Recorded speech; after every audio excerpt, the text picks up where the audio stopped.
Hey, I'm Duke on Twitch. If you want to support the channel and greensunzenith.com, you can find my Patreon, merch store, and singles store where you can buy singles through TCG Player or Card Hoarder in the video description. If you want to get in contact, you can also find all that info in the description below for things like donation deck lists or just wanting to reach out. Alright, let's get right into it. Yo, hey team, welcome back to Dukes on Twitch. Back today with a donation deck list from patron That Maverick Joe. This is BANT Maverick. Joe has been having some success with this list, changing a few little things, but BANT in a way that only really floats.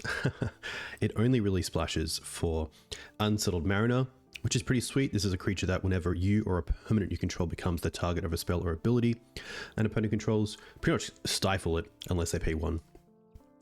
You then have Flusterstorm in the board, and that's really it. So it's pretty much a green-white version of Mav with a few pretty spicy cards. Bristly Bill is another one, which is obviously pretty new. This is a way to make some of your smaller creatures larger, potentially turn creatures that your opponent doesn't really care about into real threats, which is nice. And yeah, I'm pretty keen to see how it goes. It is just a one-of as a target for Green Sun Zenith, but being able to put creatures out of Bowmaster range, potentially post-board, you know, putting Mariner outside of Massacre or something similar to that is pretty cool. So yeah, pretty keen to see how Bristly Bill goes for. I will say as well, Prismatic Ending is kind of a creation born from the third color as well. So being able to Prismatic quite easily for 3 is also pretty nice. To the board, we have pretty much just haymakers. So Mindbreak Traps and Flusterstorms against combo, Force of Vigors and Seas of Innocence against any sort of artifact decks, especially the new Stompy patchwork deck that runs the new 3-drop, which I cannot remember what it's called, but whenever you cast a colorless spell with CMC 3 or greater, you get a construct, which is pretty huge. So having seeds, I think, is really important for that matchup. We did actually have 2 seeds, 3 force, but I think that's just a little bit too much sort of artifact and gem and hate just for leagues. So I did actually add in the Flusterstorm over an additional seeds just to have extra sort of play against combo. Rest in peace, I don't mind. There are a few decks that do pretty poorly against it. It obviously hits our own knights and things like that, but I'm pretty keen to see how it goes because it's obviously a very powerful effect. I did think about adding in Ground Seal instead, because when you think of Ground Seal, let's have a quick look. You obviously have the ability to draw a card off it, which is great. Cards in graveyards can't be the target of spells or abilities. So against lands, Loam is now turned off. Against Reanimator, obviously Animate, Reanimate, and Animate Dead is turned off. Against Delver, it's not as great because you really want to get rid of the graveyard through something like Rest in Peace. But there are definitely a few advantages to Ground Seal. I mean, out of Rug Delver, you could definitely play this in the board, and then your graveyard isn't really impacted, but opponents' graveyards are, especially against things like Loam. So I think Ground Seal is pretty sweet. But yeah, pretty normal otherwise. Pendelhaven is kind of a cool fun of as a way to obviously work pretty nicely with Mum, Esper Sentinel. Look, that's really it. But, and Dryad Arbor, to be fair. So we'll see how Pendelhaven goes. Could be a bit too much of a fun of, so we'll see if it comes up. Hey, Lord Miller Gaming, thank you very much for the sub. 30 months is very cool, so I really appreciate that. Thank you. Hope you're having a nice weekend, and hopefully this deck can do pretty well. I believe Joe got a 4-1 on their last league with it. The only thing I did change was actually take out the 8th fetch land for a Cradle, because I think the Cradle in this version with so many 1-drops is really strong. Obviously, it's a way to get the activated ability of Bristly online a bit quicker as well. It works really well with Scavenging Ooze. Obviously Green Suns as well. So yeah, pretty keen to see how this plays out. We're playing a league. Play points. Gameplay. Nice. But yeah, a huge thank you to Joe. He's been a massive supporter of myself and the Green Sun Zenith for a long time, so it's always really cool to get his deck list every month and also get his reasoning and kind of how he's been playing, what's been doing well. It's always nice to see people tuning around, because I think Maverick is one of those decks where two lists should never be the same. It's very much about like, what are you playing against locally? What are you playing against online? Even myself, when I play, I probably play different to someone in the US. Metagame's different. It really is, which is pretty awesome as well. Right, Magic Man.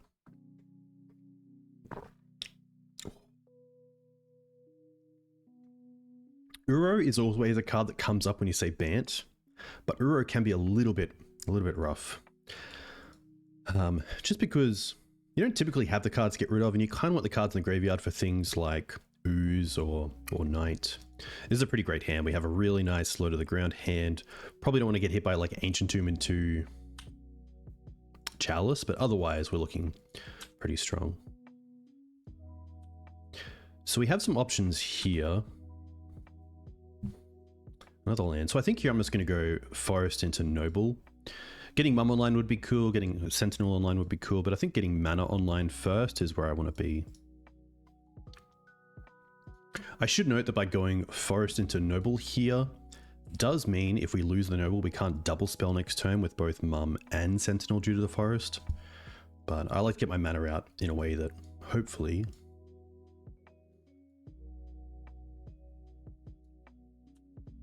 allows us just to build out our mana. Maybe draw into a Windswept Heath to go and get a Forest, because I assume this is going to be a Wasteland deck.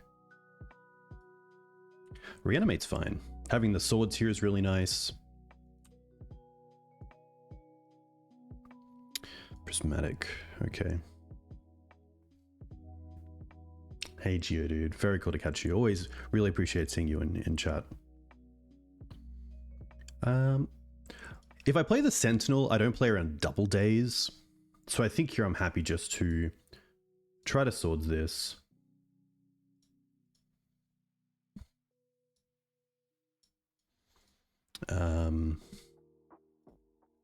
And then we're just going to fetch for a Savannah? Let's have a good think. I think Savannah. I think double green is pretty important with Ooze, like having all lands. And then it's actually pretty interesting. So untap. Bowmasters on either of these is kind of lame, but it is more creatures for Ooze to eat, which is nice. So I don't mind the taxing effect of Esper Sentinel.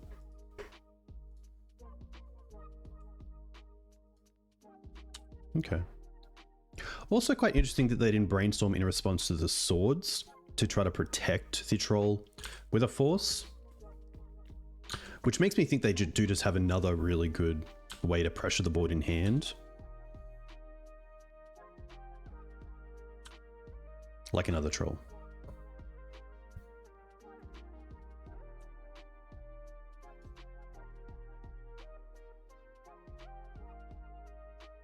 Okay.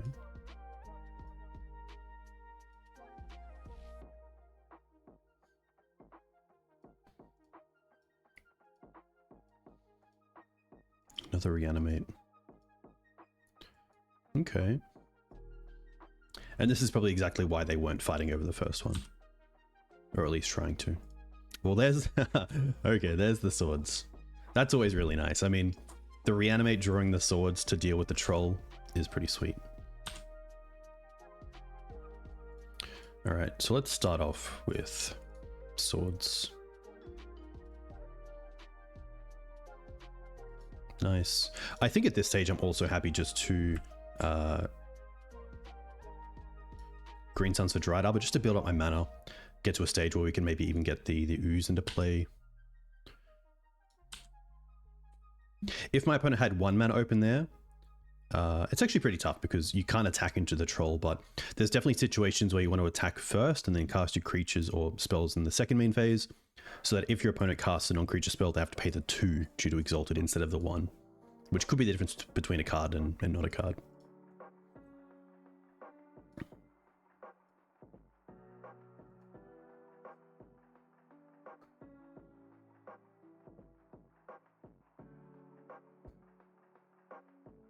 Hey Rodriguez, welcome. Hope you're well. Brainstorm into Ponder. This might be just draw a card then shuffle. They did shuffle as well, so it's pretty great for us. Knight.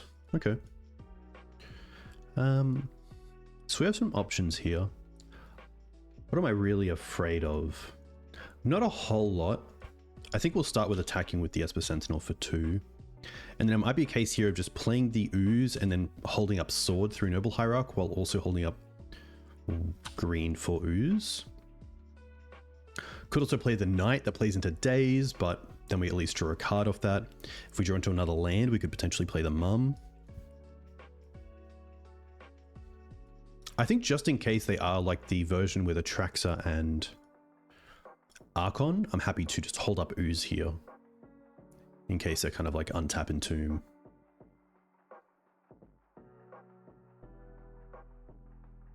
They're going to force it. We get to draw a card here. They had the Daze as well.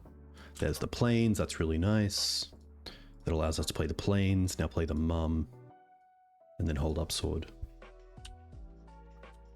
Yeah, Mum's pretty good as well because they've kind of given away that they don't have a Bowmaster in hand, which is great. So now the clock is really ticking for them to find an answer for Mum. Obviously, get to a stage where they can just start maybe not playing around Esper Sentinel, but also being able to cast multiple spells in a turn. Like a Murktide would be decent for them here, but we do have the Swords, which is nice.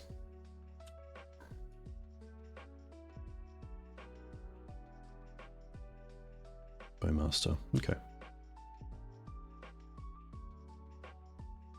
Take out the Mum, that's fine. Can do 6 this turn as well. Cradle would be a pretty insane draw. A land isn't too bad as well.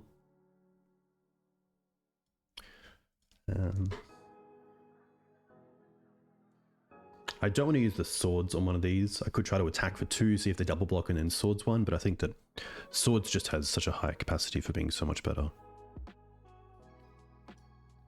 So I think I would rather... It's actually quite tricky as well, because if they cast like a Daze and we draw a card, then they can Bowmaster and kill, say, the Sentinel. I'm actually pretty happy to make the trade here if they want to. I reckon the Sentinel's already drawn us 2 cards, I believe. Yeah.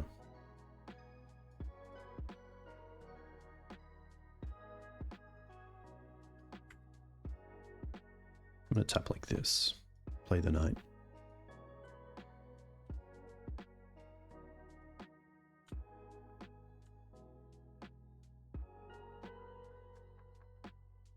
Hey, High Star, welcome. Hope you're doing well. Hope you're having a nice weekend.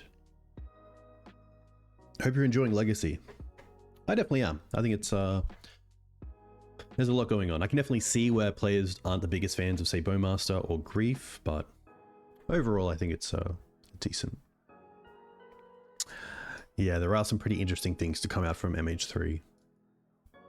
I like the Rest in Pieces. I like the Paths. Things like the Collector Ouphe and the Liberator are pretty easy cuts.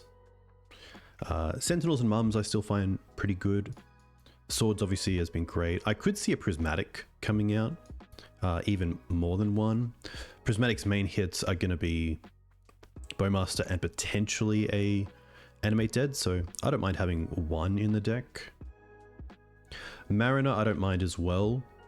They do have a lot of things that target, like Thoughtseize, Wasteland, Grief, Bowmaster, most likely. Ooze is great. Ramunap's nice just to come back a little bit. Doorkeeper's definitely interesting, but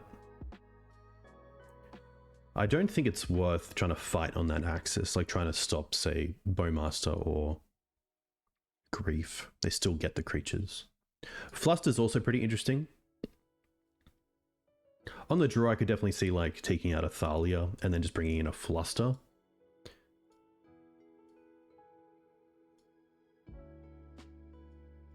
What do we have? Okay. I actually like this hand because we get to build out a mana quite easily. We have a great card in Swords Plowshares, and we get to play around Wasteland on turn 1, so pretty happy to keep this.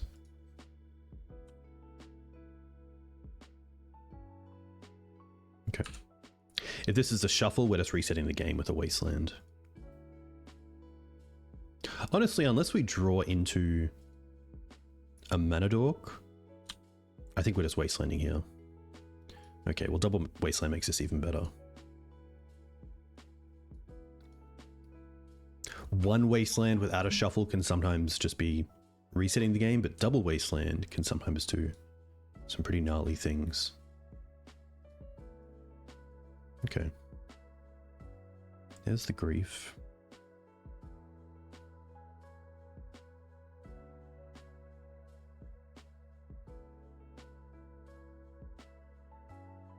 Okay. Probably taking one of the creatures. I think Rest in Peace is a little bit, maybe too slow on the draw. It's nice to have though.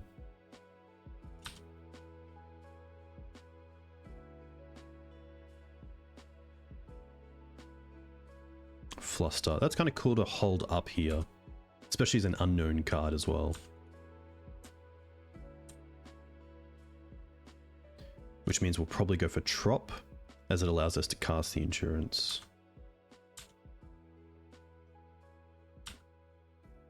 Alright, they're on one land. Okay. So now the question is, do we just want to play the Rest in Peace? I probably don't mind it, just because if they have, like, worst case, Entomb, Reanimate again, turning that line off is pretty good, so I think we're just going to go for Trop. Play the Rip.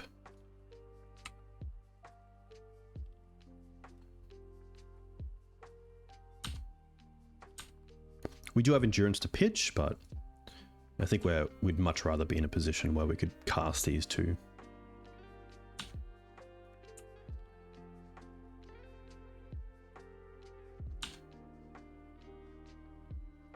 Noble's actually quite nice here because it allows us to... I guess they could just have...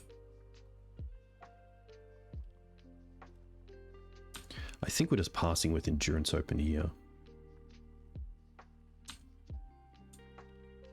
And then hopefully play the Knight. Yeah, I didn't want to play the Noble into Bowmaster.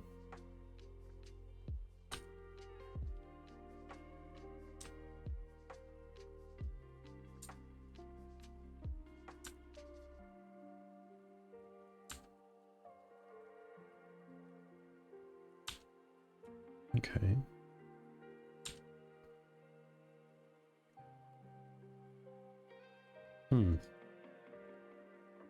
I could Fluster that, but it stops us from casting the Endurance, so I think in response we're just going to get the Endurance into play.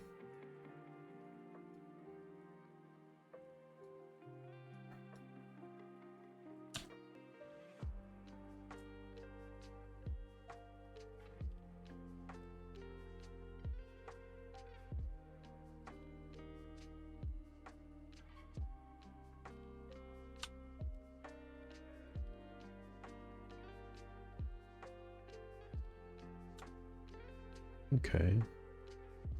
They get rid of a Brainstorm. Wow. So land here would be perfect. Really, really looking for a land. Okay. That means we can play the Knight, hold up Fluster. Obviously the Rest in Peace keeps the Knight as a 2/2, but that's probably okay. So let's just keep the Misty open in case we want to get Dryad Arbor.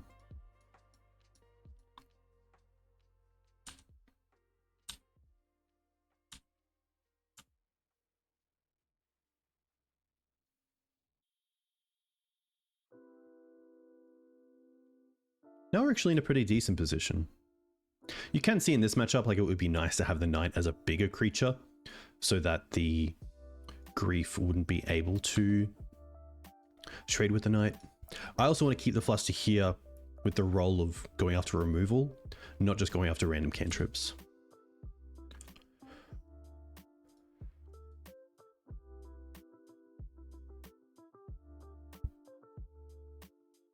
Interesting, they're going to dismember here. Hey Darkness, my old friend, very cool to see you. And here we're actually quite rewarded for holding the Fluster, because as we said, we want to keep it for as a role to keep our creatures protected. We'll go for Tundra, as in we have double white, double green. Interesting to also attack first and not dismember first to make sure the coast is clear.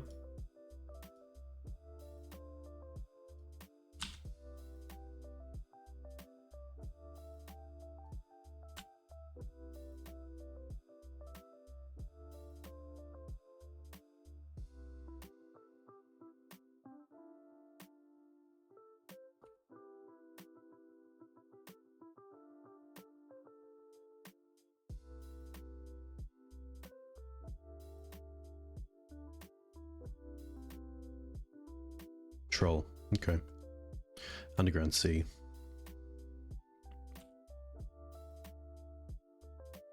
Wasteland. Okay, that's pretty good. Take out this one.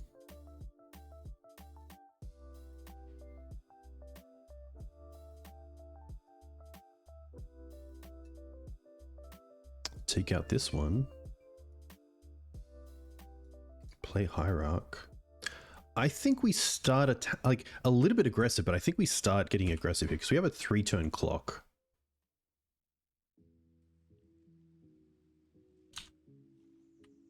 No cards in hand, so we can just 6 here.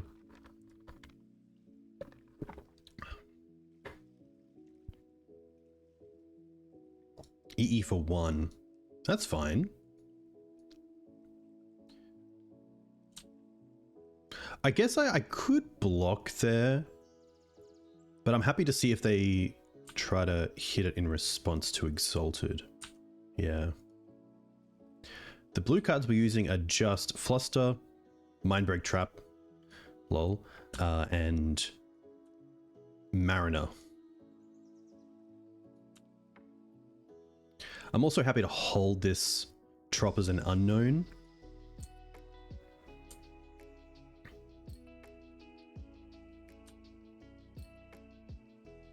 They have 1 card in hand, and now they have a land.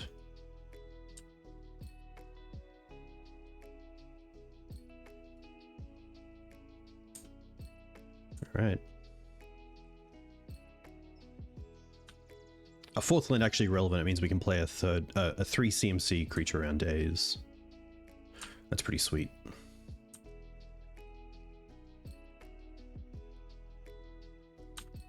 Now we kind of have the Abyss going, which is nice. Again, happy to hold 2 here. Yeah. I don't think the extra mana in this position does anything better than our opponent just thinking about, oh, they have 2 unknowns. What could they be?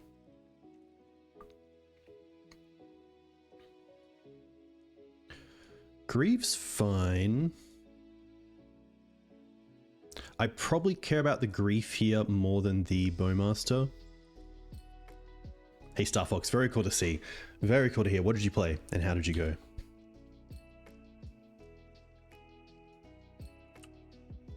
Do they attack? They do attack. Interesting.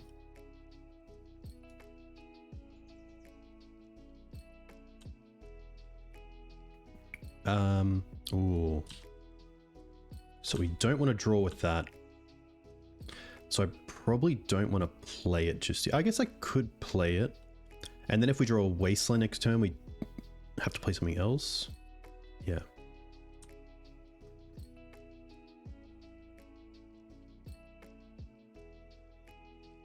Obviously, if they play Wasteland and Wasteland the Canopy, we're not drawing. Do they attack? Nice. We have the Abyss. Sadly, not relevant in this case. I guess we could target their Bowmaster if we really wanted to.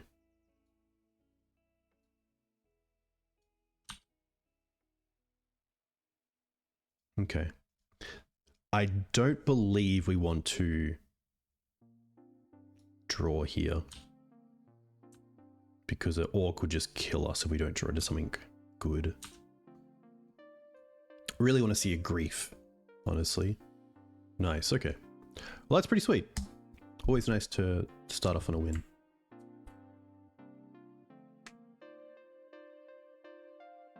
But yeah, Rip there. Obviously good, obviously hit us as well, which is pretty tough. A one-lander just isn't going to cut it here, so we'll mulligan this. Much better. Happy to bottom the Dryad Arbor. And then we can go Savannah into Land Mariner.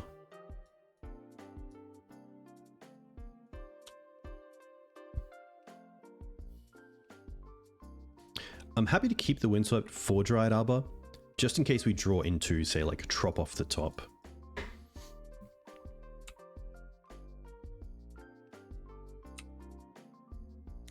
Nadu, I need to see that card.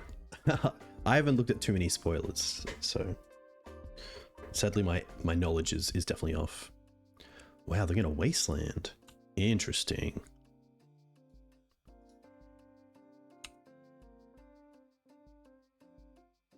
That's an aggressive Wasteland. That makes me think it's going to be a Loam deck. Pretty close. Yeah. Okay. That's fine.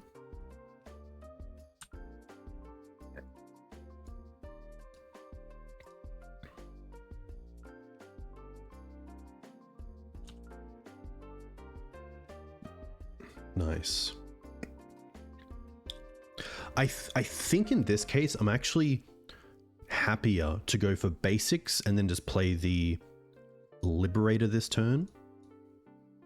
So we can go for plains, go for forest, and then kind of our plan is Liberator this turn, and then Night next turn.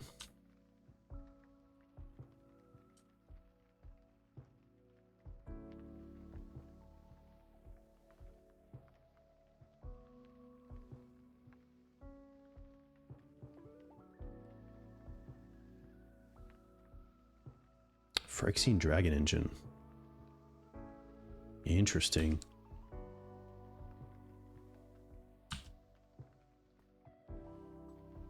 So it's a May? You may discard your hand if you do draw 3 cards. Okay.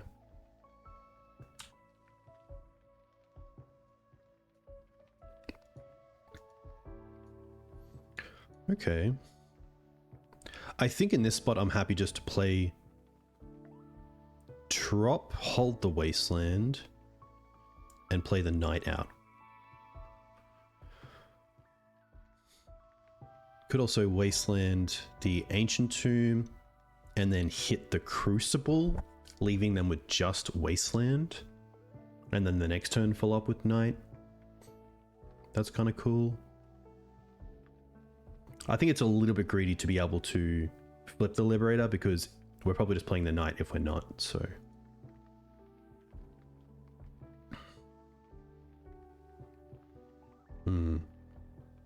Yeah, I think we're just hitting Crucible, hit the Tomb, leave them with Wasteland.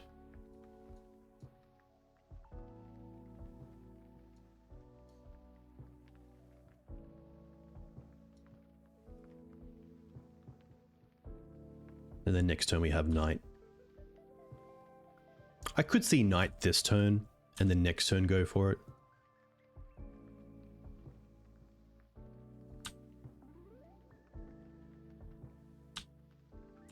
Alright, attack for 4. It's like a little Mirren Crusader.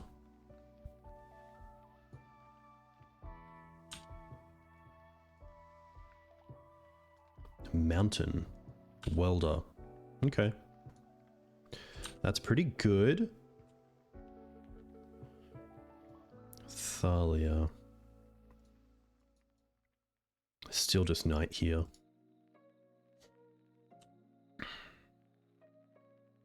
So now they do have Dragon Engine online. We don't have Bojuka Bog. But next time we can do some pretty cool things.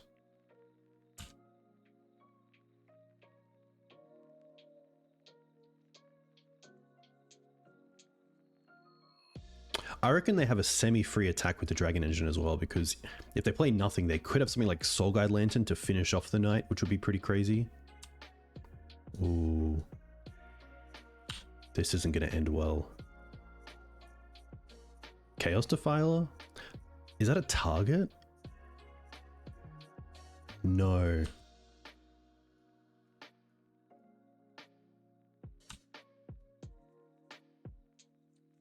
Yeah.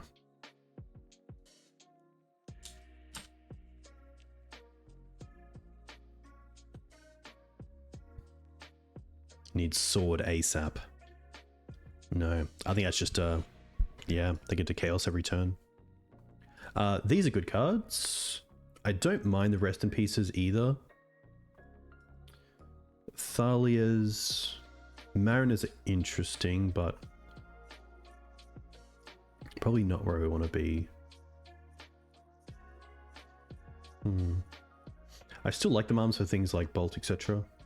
Hey Ben, hope you're well. I think also the Pendles. I don't mind Pendle.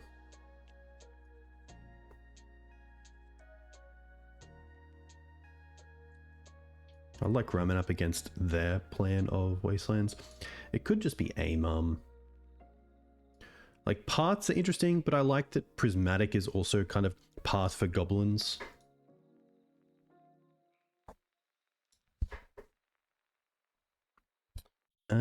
No. Especially against a version with Wasteland. Not great, but we do have access to all colors, which is nice. We do lose these to Rest in Peace, which is a little bit rough, but happy to keep this. And probably just put back a Windswept.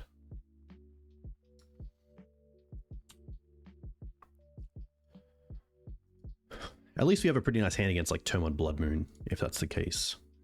Opponent keeps 7.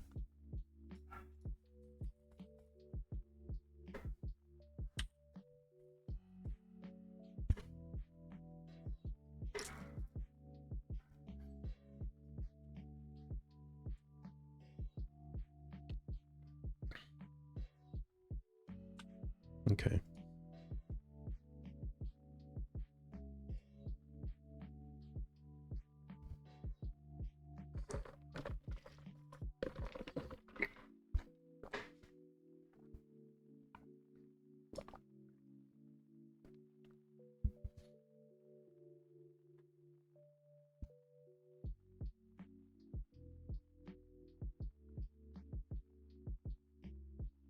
I will get out the basic forest, sorry, the basic plains, because that's obviously what we're looking for here. And then, ooh, that's kind of cool. I think we like Prismatic on this, and then just played the Esper Sentinel off a Trop. Sorry, a Tundra, and then we have all colors. Lavinia is also a really cool card. Yeah, especially in a version with Mox Diamond where you can get it out turn 1.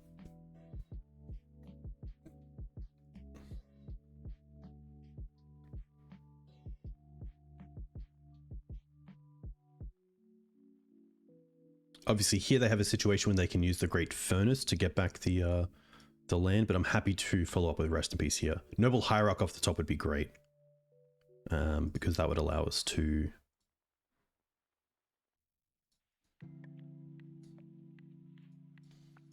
get around that to some extent. Or get around this 2-1, 1-2 body. We are just going to 6 here, so I guess we don't really want a 6. In case we draw into like a sword off the Esper Sentinel. But a little bit weary, like no removal in hand, nothing like a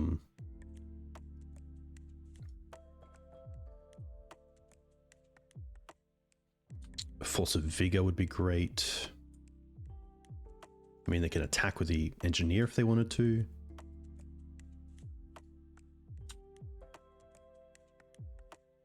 Okay.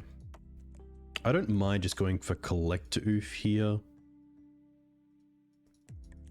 Just to slow them down a little bit.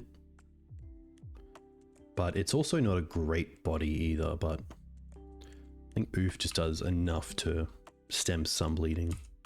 But again, you can see like this is kind of a matchup where you do want a big knight, and although Rest in Peace is great at turning off what they're doing, Ground Seal would have actually been better against these two decks. So that's always good to think about, especially when you're testing out new cards. Like there has been a few moments here where it's been a little bit awkward with the Rest in Peace.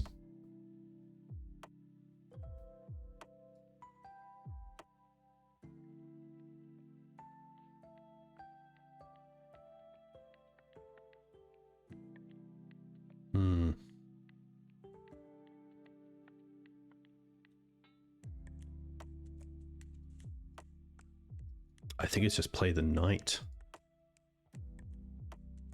At least if they blast, we draw a card.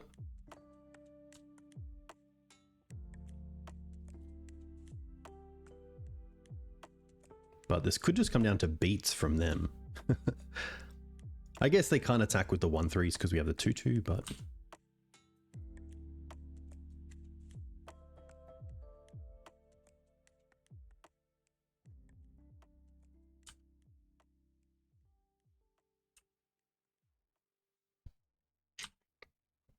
Really want to see that Seeds of Innocence, which, to be fair as well, maybe thinking about double green as well as a big thing here.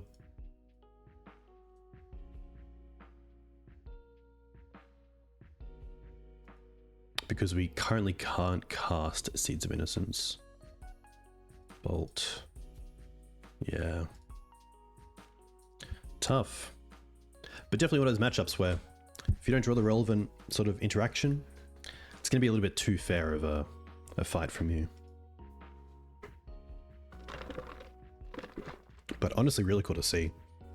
Chaos Defiler is, yeah, really interesting that they didn't put target on it. I wonder why. Chaos Defiler.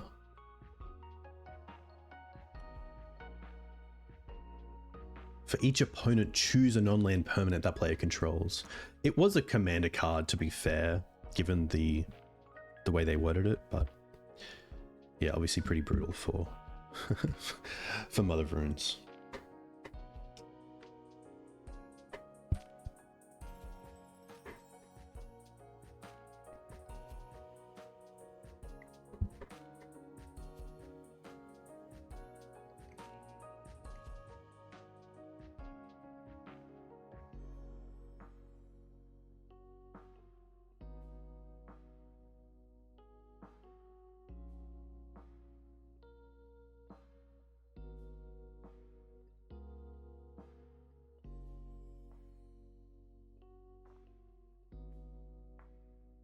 Haven't got a lot of painter locally.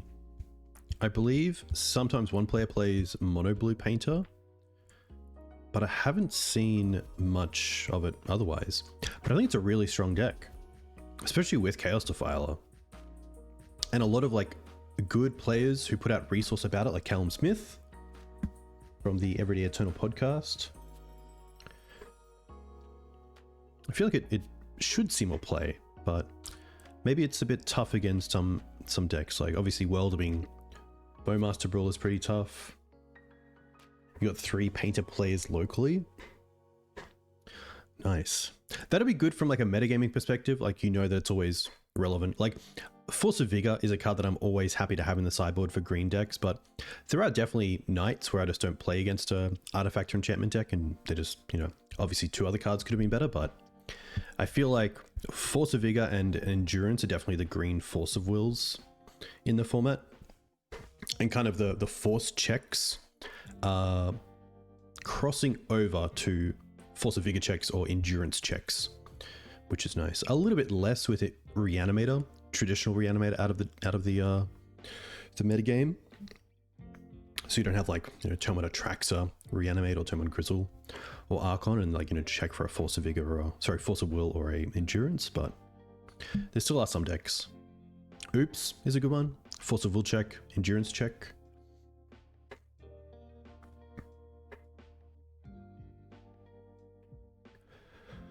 Yeah, Loam would be pretty sweet. Even Punishing Fire, like I feel Punishing Fire lines up really well outside of Painter itself. It hits Welder, it hits Engineer, it hits the Goblin tokens, it hits Dragon Rage Engine, which is really nice. Also just Reach as well, like being able to, if they are playing a Khan version or something similar.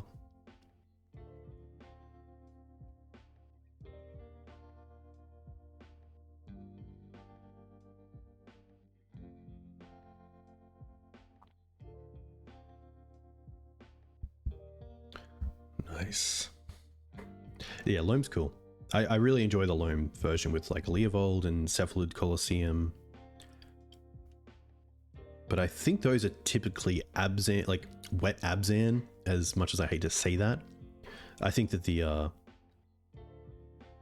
yeah, there's wet Abzan and then like non-blue loam is also really fun. I do enjoy going back and watching like Matt Vuk and those sort of players play on like the SCG tour and just, yeah. Hey Mike, welcome. Hope you're well. Hope you're having a nice weekend. Up against blue black scam, down against mono red painter. Really interesting as well to see the Crucible Wasteland strat out of that deck. I haven't really seen that before. But it looks like they weren't playing Saga, or at least they didn't draw into it, so.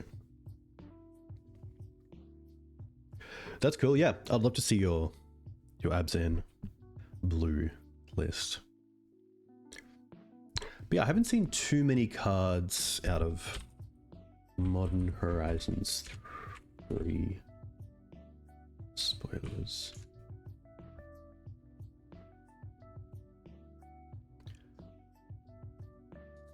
Like, it's obviously cool to see Recruiter of the Guard make it into the format.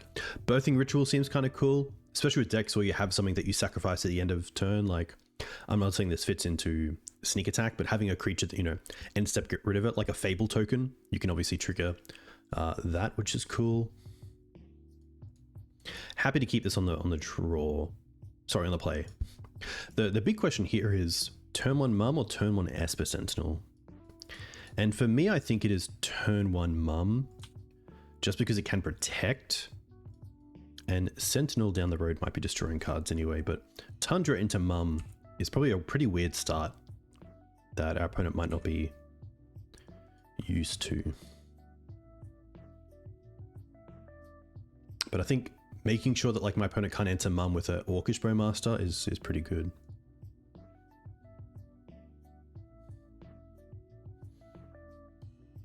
Fury, okay. Pitching a Rabble Master.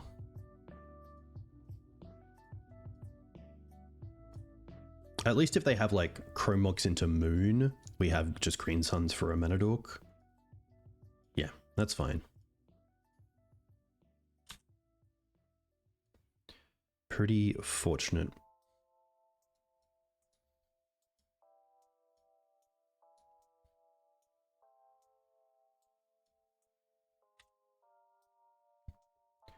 I mean, next time we could even get rid of the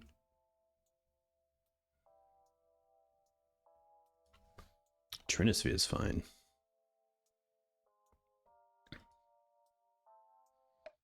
Okay.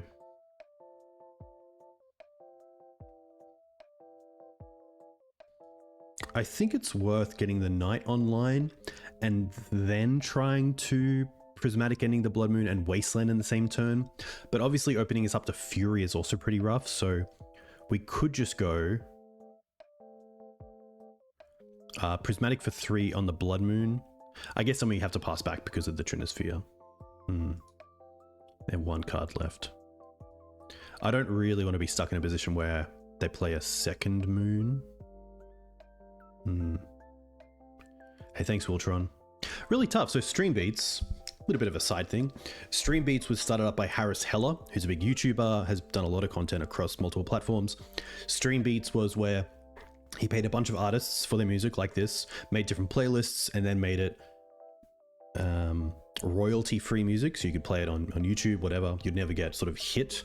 And recently, a lot of different people, including myself, have been hit on YouTube, where it's like, you can't play this. It's like, well, wait, what? It's royalty-free. How can you take it back? But yeah, I think what we're going to do here is white, green, red, and get rid of the Blood Moon.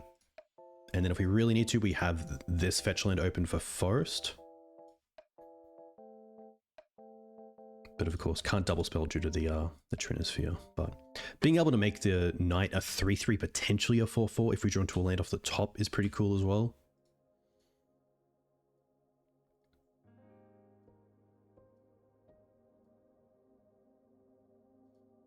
Hearse. Okay. They're on 0 cards.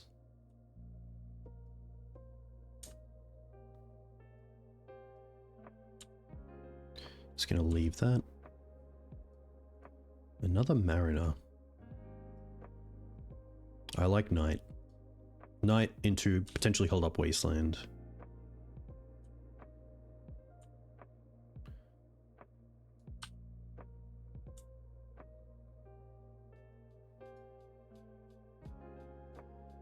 They could activate the Den and attack just to get 3 damage in.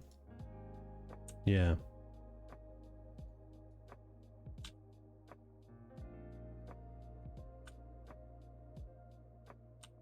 So we can easily just block this. They have 0 cards in hand. Yeah.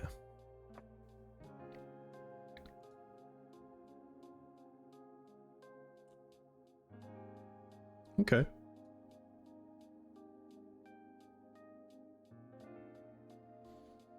The question here for me is, can we get everything into play off a Cradle? Because we right now have access to 1, 2, 3, 4, 5 mana, which means we'd have access to 5 mana again, so we wouldn't. Because 3 mana to cast something, and then we have 3 mana plus 2 mana from Cradle.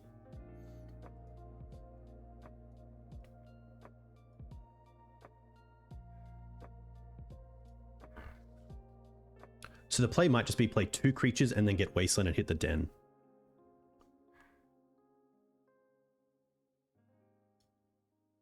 I don't mind that. So play Mariner and Esper.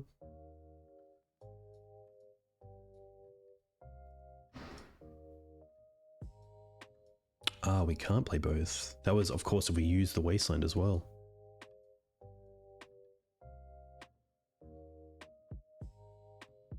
I might get a Fury off the top. That's another question.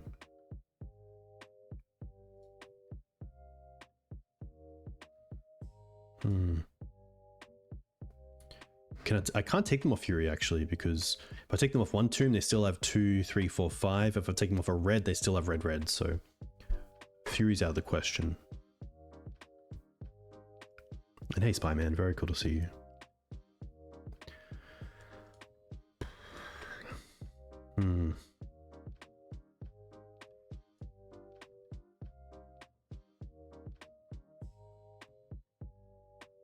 Of course. That's a great point. They won't have the mana thanks to Mariner.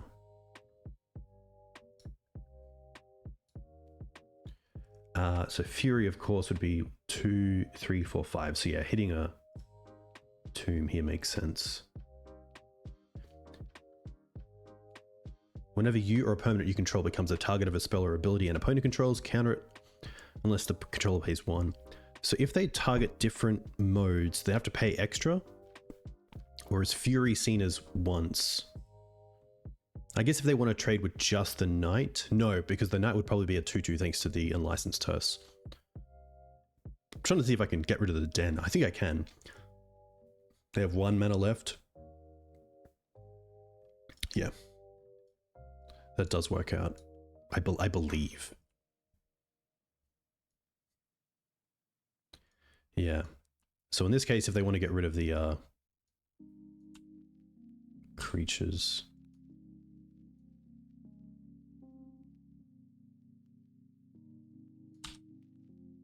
Just a pass.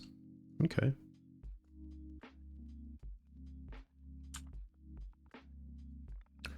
Liberator is pretty sweet, especially if they're doing nothing, because that's just a really nice, clean answer to the Unlicensed Terse.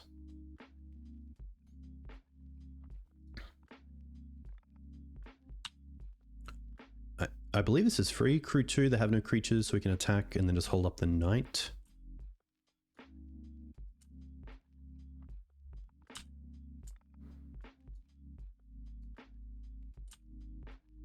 I think we'll just deal with the Unlicensed Terse when it taps, and then Wasteland them again. Yeah, so take that out. We can then fetch, just get a Trop. And then hit this.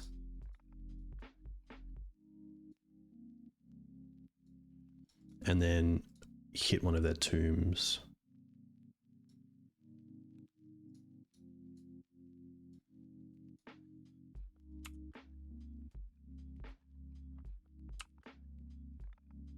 Could also be like aggressive on their mana and take them off the Chrome Mox instead, but I think taking them off the Unlicensed Terse is fine. Okay, I obviously like the Forces. I don't mind the parts either. The question is Seeds. I think Seeds is actually worth it. Let me think what you think is worth taking out in this matchup, especially on the draw. I'm just going to go to the bathroom. I'll be back in 30 seconds.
Mariner, definitely thoughts.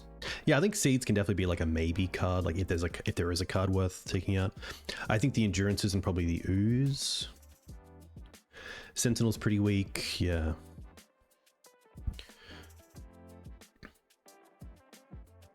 Like, I don't think Teeg's worth it. I don't think Thrull's worth it. Thrull does stop. I guess Thrull does stop Fury, Chromox. There could be a world where we try out Doorkeeper. Endurance is a good blocker. The issue is the double green sometimes, but if we're aggressively going towards it, I could definitely see where that helps. Yeah, the Mariners being blue as well are just a little bit tricky.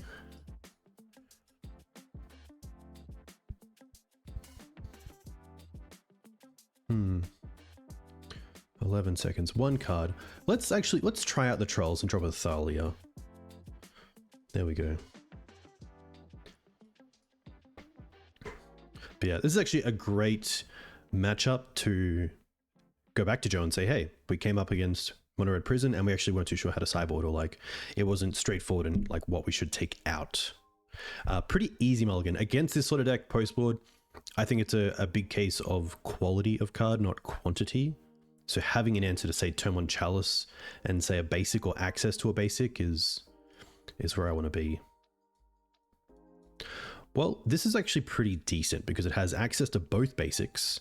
It is pretty rough against Chalice for 1, but at the same time, if they Chalice for 1, then we do have time to go and find a basic. So I'm pretty happy to keep this and probably just bottom the Trop.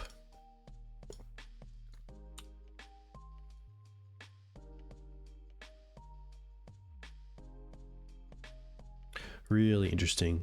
I'm not too sure if this is a sideboarding thing, but I do find a lot of the time post-board against Mono Red, they don't always have a fantastic turn 1. And honestly, here we have a few options. So we can try to reset the game with Wasteland. Like Den could be their only red source. But then if they go like turn 2, like Ancient Tomb, Chromox, Blood Moon, kind of get hit. So I think here it's worth playing the Windswept. Because if we Wasteland, worst case is Chalice turns off our hand, or Blood Moon turns off our hand, and we just have to draw into Force of Vigor pretty much. So I think I'm okay giving them a turn 2. But it's tough because, yeah, I think this is fine. Even if they go Ancient Tomb, Trinisphere, could Wasteland the Ancient Tomb, potentially put them in a lock under their own Trinisphere.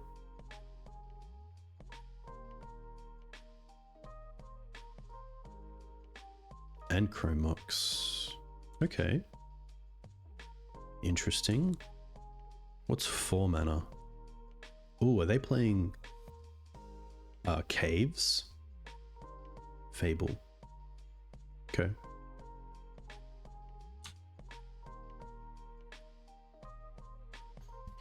Do I care about this? I probably do. Just enough. However, we do also have fetch for Dryad Arbor Pendelhaven to make it a 2/3, but it's probably a little bit tricky. So we don't care about Magus because we have access to both basics now. We care somewhat about like a Rabblemaster effect, but yeah, I'm happy to get planes here and swords because I think Wasteland is just a little bit too strong here as well, if we can start pressuring their mana. So get the planes out of the deck.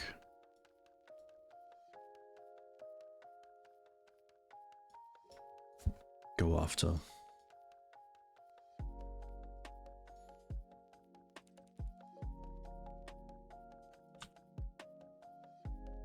Liberator is pretty sweet, but I probably don't want to play Liberator until I have the mana open to activate it as well. And the small issue here is that by going for plains first, we don't have access to Forest into Wasteland pass, because Forest gives us kind of access to all our outs.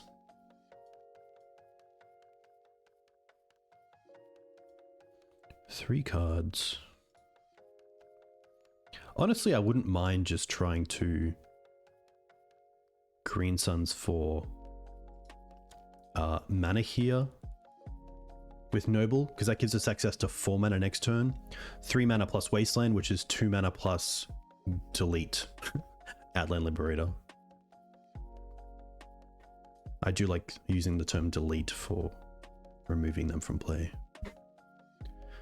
Delete your Delver, pass. Blue card's post board might actually be null. Dead gone. Okay. None post board, yeah. Like, I could see having a... there's the Trinisphere, and they don't play a land. Okay. Okay. Ooh, Doorkeeper's kind of cool, but does it really stop anything?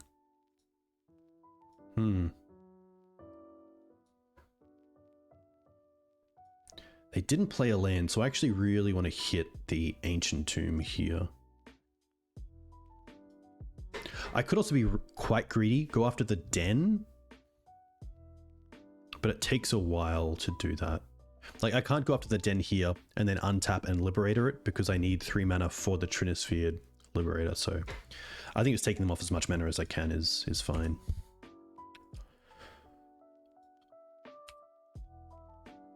This means next turn we can cast the Doorkeeper Thrull, and then the following turn we can go for it. Ouphe is pretty sweet. That does hit the Chromox. So I think in that case it's just Savannah play Ouphe, which also turns off like Fable with Reflection. I love this. I absolutely love this. They attack. Now this is actually pretty interesting as well. Do I want to trade with the Reflections? They could then cast a 3-drop. So I think here I'm actually happy just to allow this.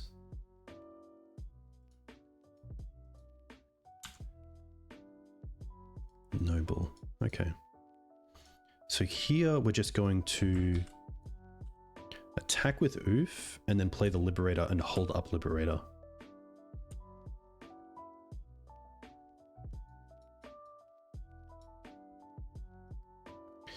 Liberator now and pop it. At least they can't Fury right now. So I think right now I'm happy just to sit back and see if they can't cast anything underneath the Liberator. Because Liberator with Trinisphere out is just hilarious.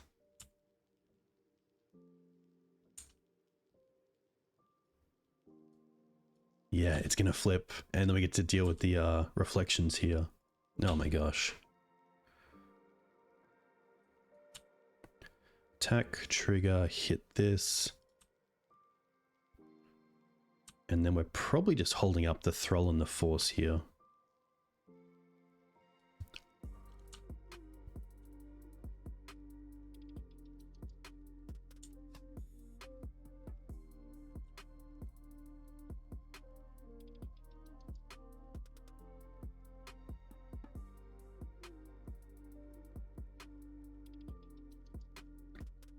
Nice. Very cool. But yeah, some big choices early on. That could have definitely wrecked us. Like, I think our opponent was pretty unlucky there to have a Trinisphere hand that then locked them out. Doesn't typically happen, but sometimes you can, yeah, be a little bit aggressive towards a Trinisphere and see if your opponent, like, make them have not just the threats, but also the mana to cast them. And Liberator is busted underneath a Trinisphere that is stopping your opponent from casting cards, because then it just flips and just starts dealing with things at a really good rate.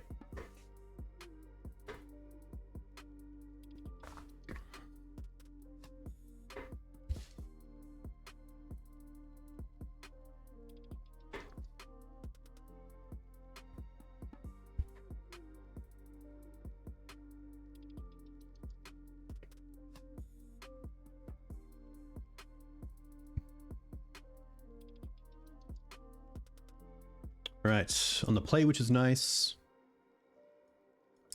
With a pretty mana-intensive hand, I'm pretty happy to mulligan this. If we had a Scry land, I'd be a little bit happier, but this is actually a fantastic hand. But again, kind of gives off that, like, what is the turn 1 play? And in my mind, it's going to be Noble Hierarch, because that allows us to go turn 2 Sentinel and Mum, potentially.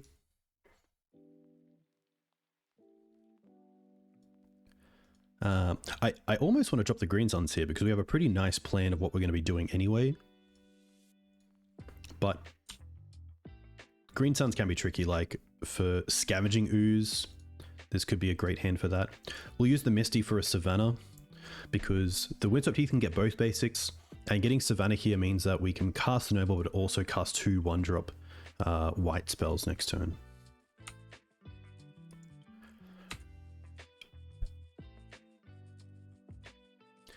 But yeah, maybe there's like maybe the double up is here and the Green Suns is better to keep instead of, say, Mum or Sentinel.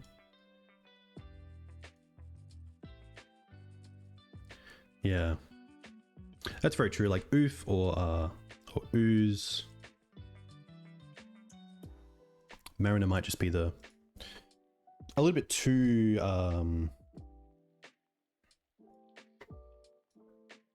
yeah. Okay, this isn't too bad. Because Mariner is very good against Wasteland. Yeah, Saga is going to be a bit tricky. Unless we draw Wasteland ourselves. So the Mum's kind of out of it. Oh, okay, there's Green Suns. I think at this stage, I'm happy to Mariner and Sentinel. I could also Green Suns for Outland Liberator,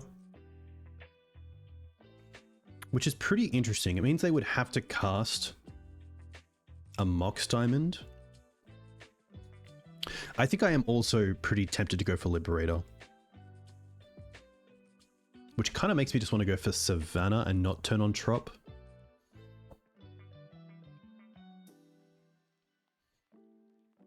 Like maybe if they have Punishing Fire, they're going after the Liberator. I don't think there's a world where they get rid of the Noble.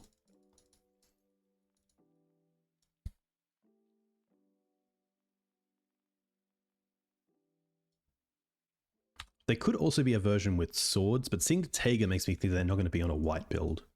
It might just be red-green.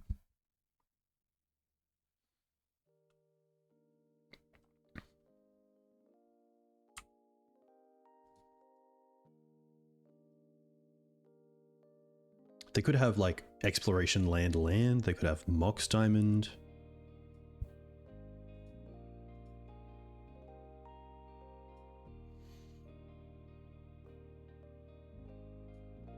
I kind of like the Liberator because it might also just make our opponent have to Wasteland us. Oh, double Ghost Quarter, wow. Luckily we do have 3 basics in the deck. Oh, they have the Punishing Fire, okay.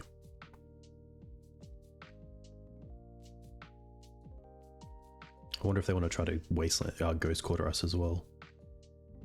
No. Okay. So here, we can just build out our board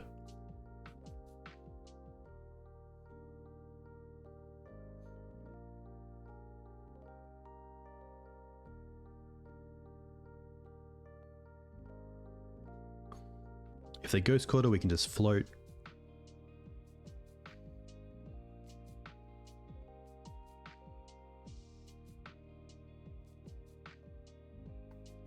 Opponent having a good read. Not a card you often see in Legacy, so makes a lot of sense.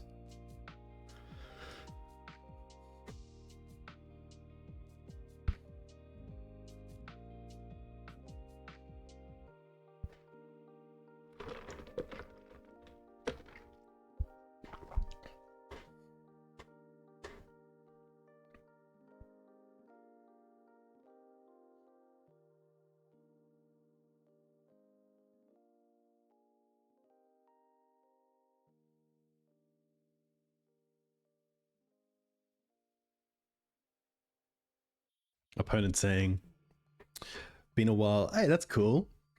Big shout out to Suffering Matt for being a fan, but yeah, been a while since they've seen the Unsettled Mariner.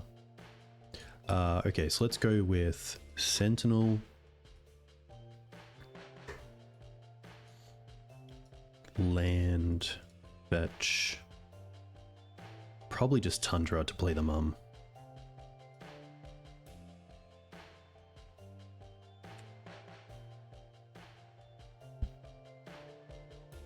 I wonder if they get boots here. Boots equip.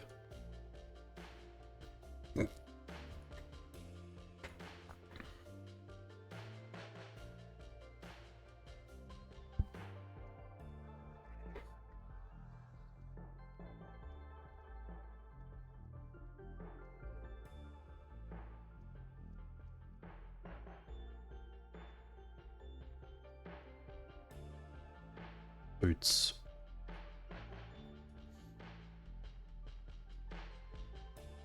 Okay.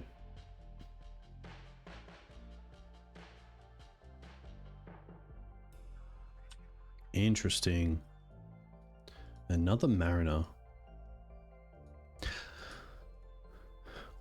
I probably don't mind attacking with the Mariner here for 3.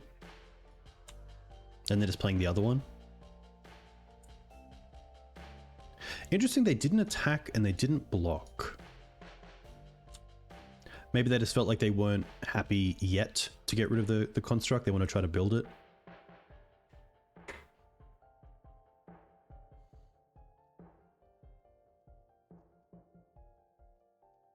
But right now our mana is actually quite nice. Outside of Tabernacle, we have access to Green Suns for Ooze, Hold Up a Green. We have access to Green Suns for Endurance, Night, a few cool things.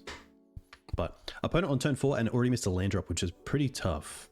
Land's obviously a pretty land heavy deck. Who would have known? And a deck that likes to make make its drops.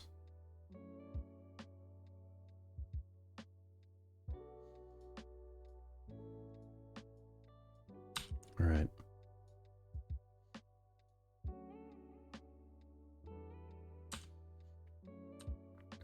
I think there's a really cool like deck around that's like mono white with Saga quite low to the ground with like Esper Sentinel, boots, constructs obviously through Saga.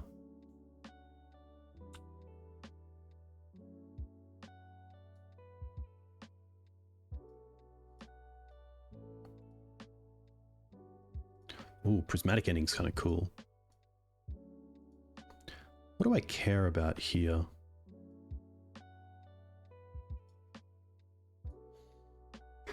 Exploration with Loam is pretty rough.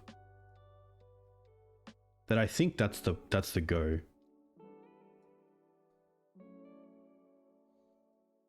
Which honestly I'm happy. I could attack with both Mariners here. Just because it's a 3-2. Like I'm gonna lose one anyway if they do block, so I might as well get 2 damage in.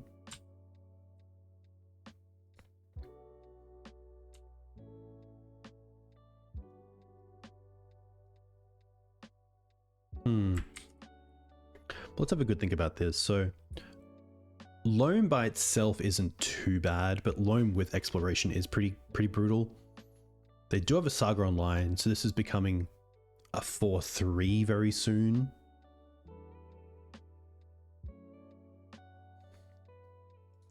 But yeah, I think it just has to be Exploration. I think that just in the mid game to late game just allows them to go too wide. And if they're loaming, they're not drawing into another Exploration, which is good. Trinisphere Wasteland and Exploration. Oh, that's the one. Yeah, that's that. We exiled one, so that's all good. But obviously, like Shadow Spear here as well is another pretty key card that'll kind of just mute any sort of attacks from us with these little creatures.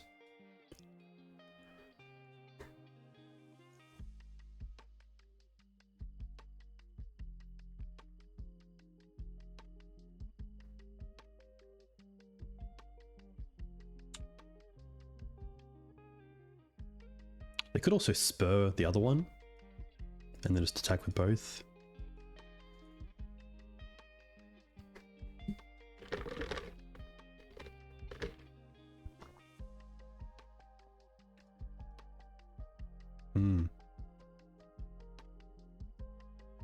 And loam, but we draw a card here if they loam. Ooh, okay. I'm happy with this. Not so happy with that, but that's fine. And then they can't wasteland us because this. They get in with both. Okay, we go to 10. There's no great blocks, so we will just allow this. Alright, deck.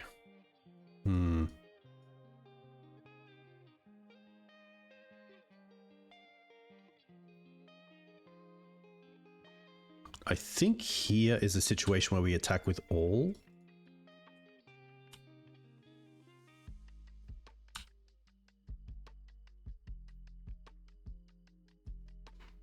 And then I probably play the forest just in case of tab.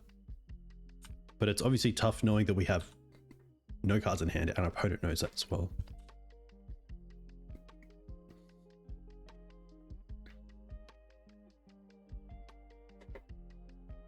They draw, they don't loam.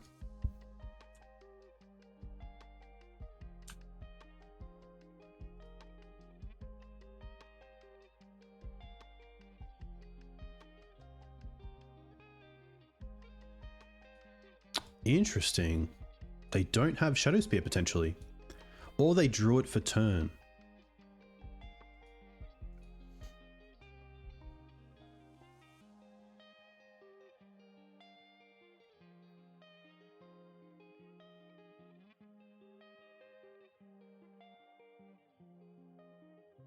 But this is a cool card. It's obviously quite good as well for committing crimes. Yeah, I think they are. I was going to say that Free Strider Lookout is a really good call when they're playing this card because both effects target your opponent.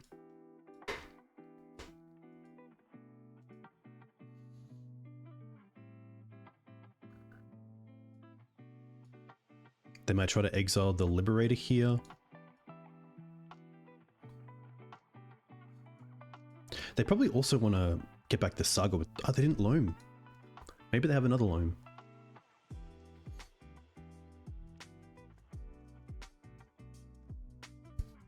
Okay.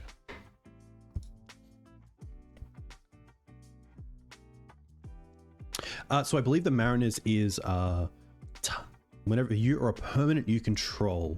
So if they exile just a creature in the graveyard, it kind of gets around both of it. Exile target card from a graveyard.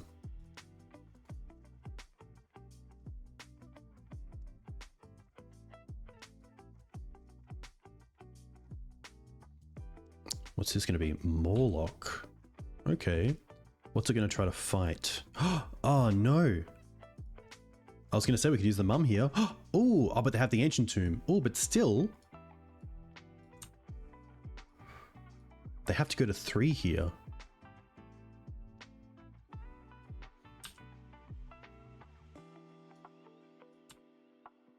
All right.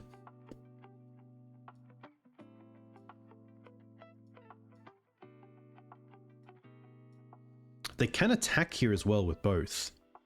Potentially. I guess Prismatic Ending does change things, and they have seen that. So maybe they don't attack with both and just attack with one, just to keep some pressure going. No, they actually play around pretty much everything. Okay. A little bit late.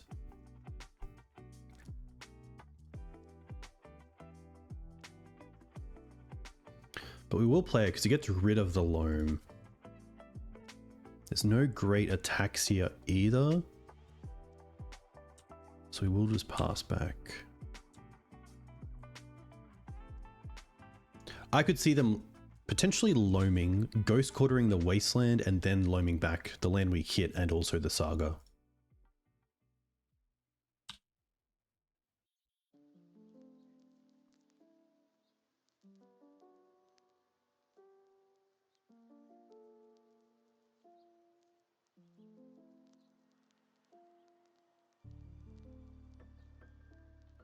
Maybe they can't pay for it.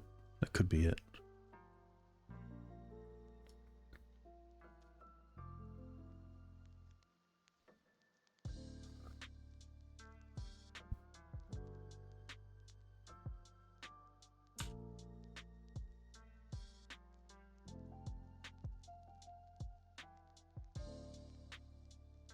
There's a Saga. Thankfully we can hit this with the trigger on the stack so they can't even tap it for mana.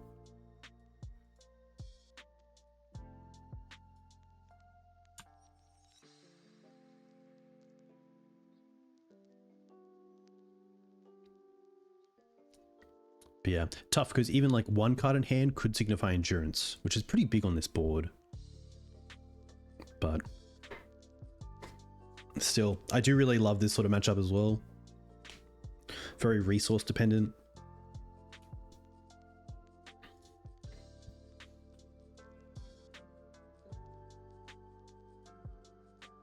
Okay, very patient our opponent, which is nice.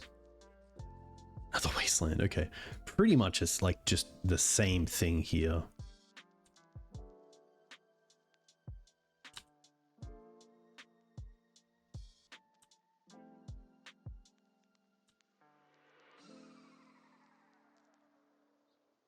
Let's bring out there. They chose to draw off the top. Okay. Grove. That's going to be okay. They have one red now.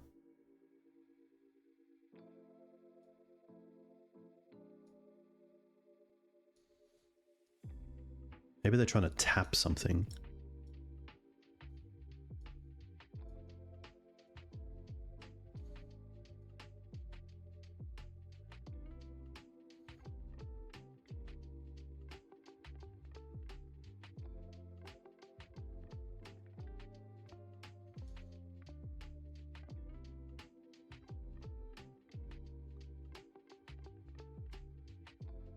Luckily, we also get to potentially go to our draw step and draw before we want to use this Wasteland to see what it hits best.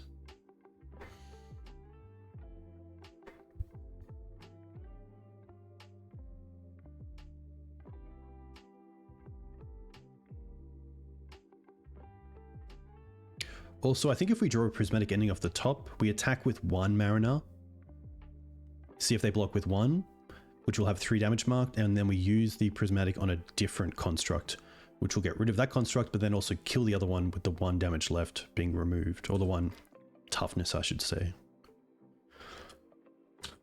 Okay. Swords. Does similar effects where we can attack with the Mariner, and then swords a construct to get rid of 2. Which I don't mind.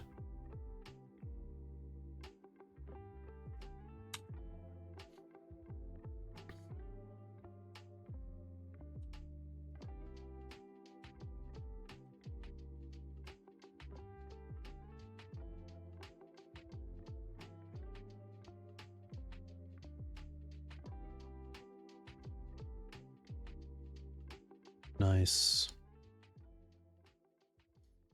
Deal. Swords one of these.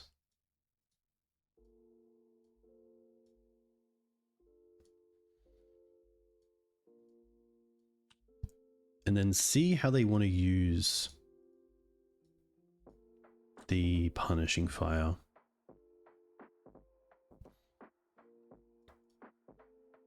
They don't want to use it. Interesting. I guess they can get it back this turn as well.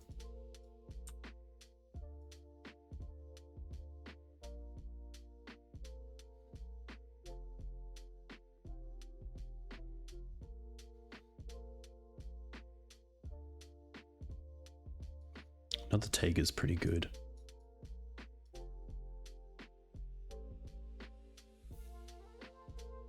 Warlock.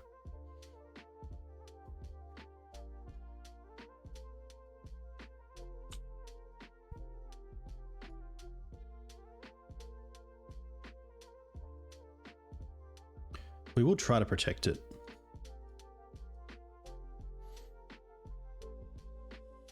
And then I think with Punishing Fire on the stack, they will have to pay for it.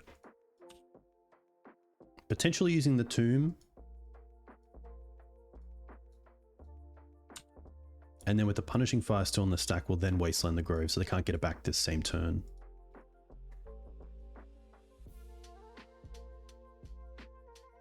But they might want to equip the Lava Spur boots to something.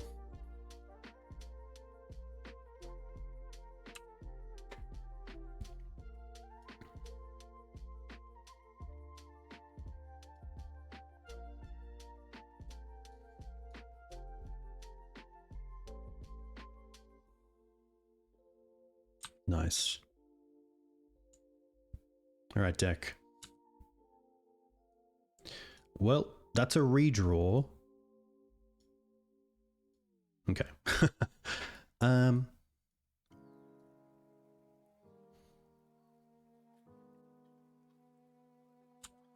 At this stage, I probably don't mind trading the Sentinel with the Construct.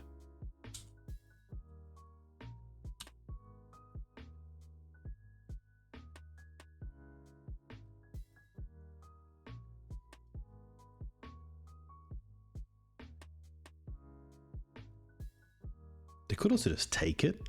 Yeah. And now I'm going to hold the Karakas. I think that's better as an unknown card.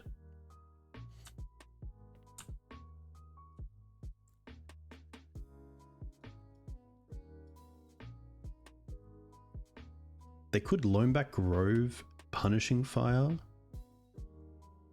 to tap creatures.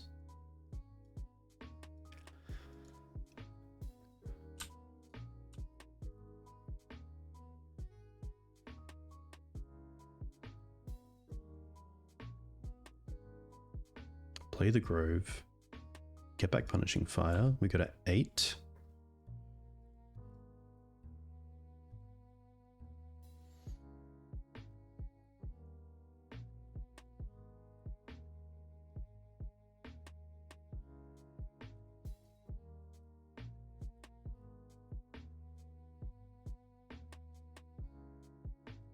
Now we do have to block the biggest. They only have one Punishing Fire, I believe. So we're just going to take this and go to 4.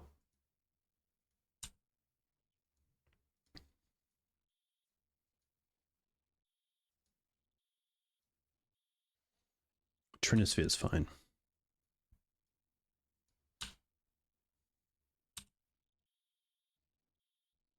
Green Suns, okay.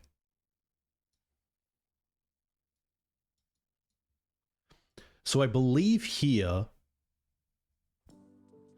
I believe how Trinisphere works is that we've paid 3, but X is equal to 0, so I still get 2 Green Suns for 2.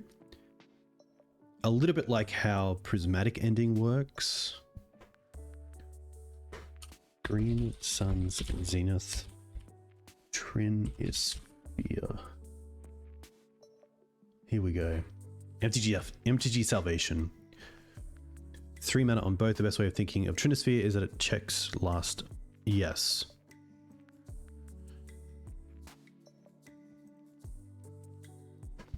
It says exactly what we're going to do. Yes, okay. I think here we're just going to get Ooze.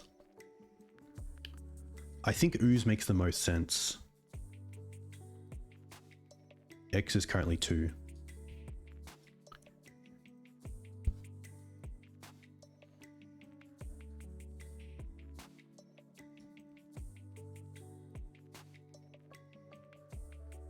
Get rid of the loam.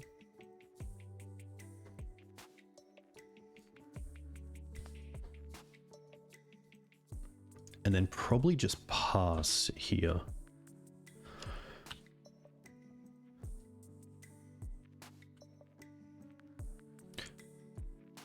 There is a world where they can bog us, but I think I'd rather just hold up both.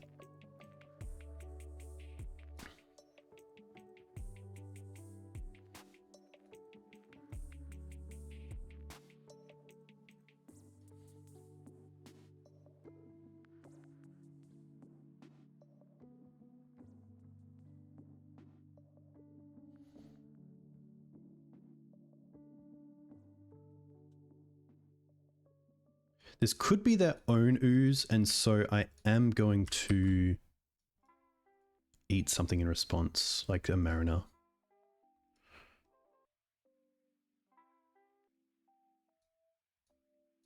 And then just allow it. They're playing it. Oh my gosh. Oh my gosh. That is actually hilarious. I love that.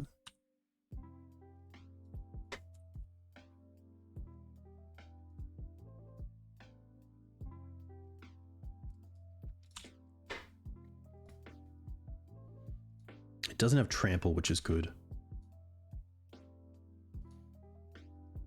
Okay. I think here it's just going to be block with the Sentinel and then eat it. Because if we draw into a Prismatic Ending, we can just attack through.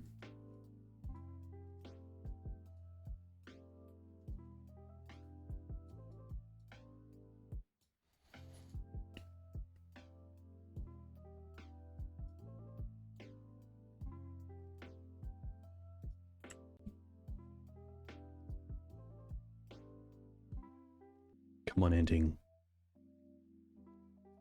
Oh my gosh. We don't have a land, but that's fine. Is it worth playing? I think so. It'll cost 3 though.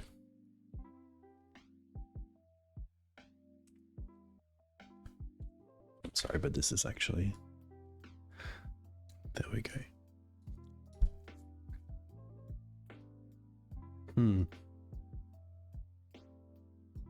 We can also return the Bristly bill, which is nice. Yeah.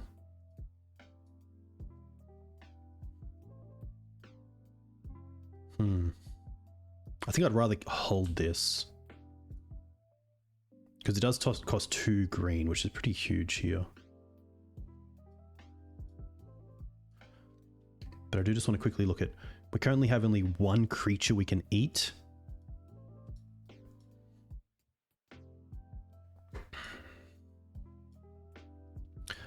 Yeah, I actually think it is worth playing it.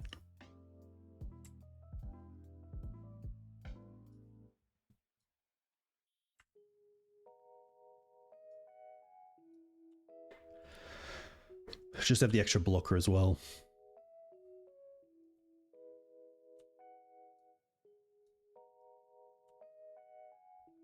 It is very cool.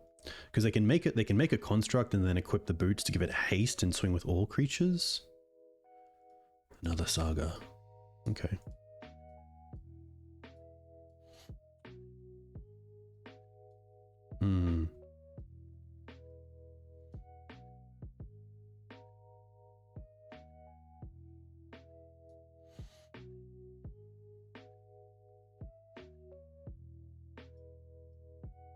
They're going to Ghost Quarter their own land.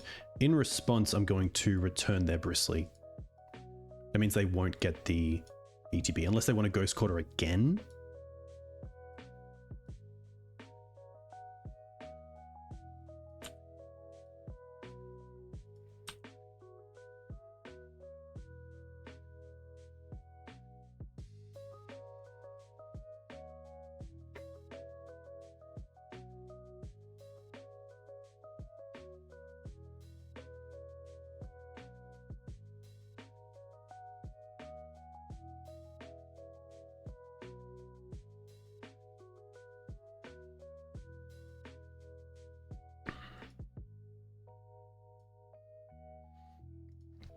Time is also of the essence of this matchup, so Having the additional 4 minutes is pretty huge. I don't want to waste that.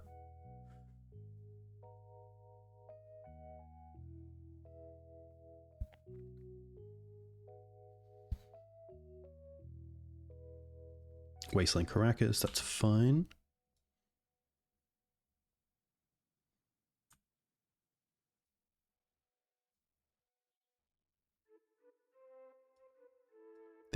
They don't have a great attack with the Morlock, because they would lose it to... Yeah, interesting. Alright, float 2. Let's get rid of the creature. Make this a 5/5. And then also get rid of their... Probably just their Besieger. Let's go Ghost Quarter.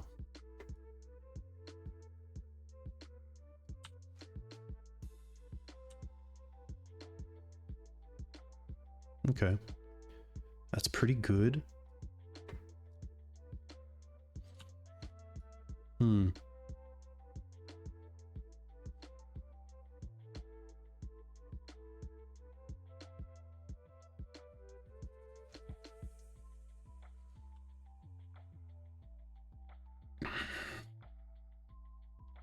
Still no great attacks. So we'll just pass here and then get rid of one of the sagas. At least when they tap it.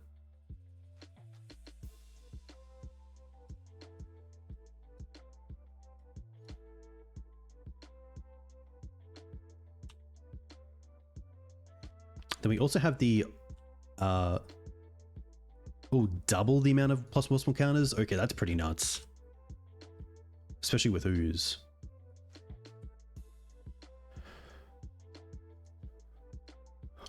Hey XJ. Who would have thought the Bristly Bill Mirror? Yes, they can double as well, that's very true. But thankfully still no trample.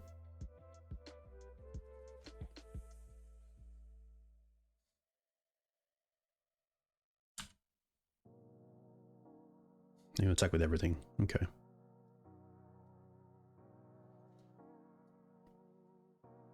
All right. So they can't grow. I guess they can grow this currently.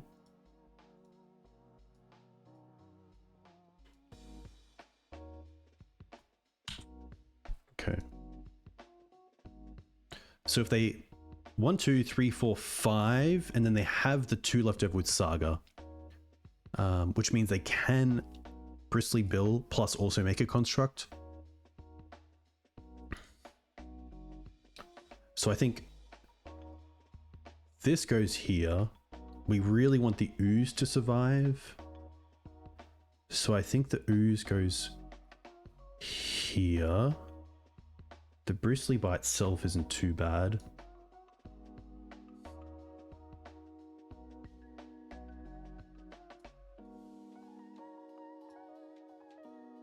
We do need to block this, however, so maybe we actually go...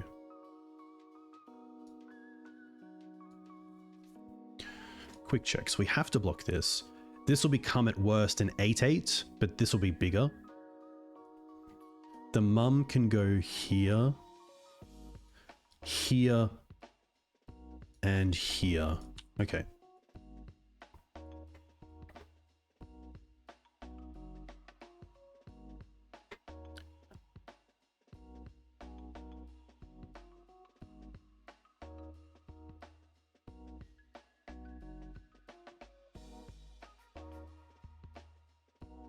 So this doubles.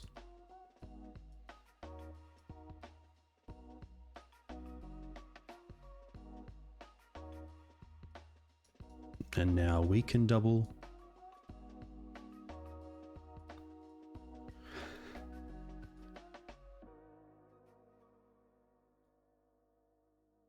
And now this can give pro. Because now if they want to Punishing Fire this, they can't make a construct to then block with. And we go pro red.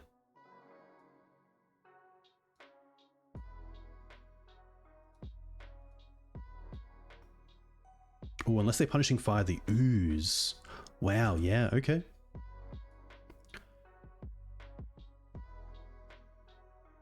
Oh, but now... Yes. Red. No, I'm left with just a mum.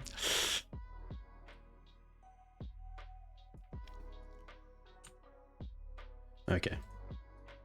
I don't want to take too much time with my opponent. Very cool game, though. That was a sweet game. The Force of Vigors, yes. The Paths, yes. Seeds, I don't mind, but we'll see where that goes.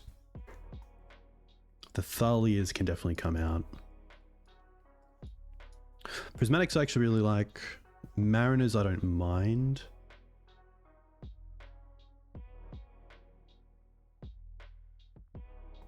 I think the play there was actually just not using the mum. No, but then they can just punishing fire after combat. Tough one.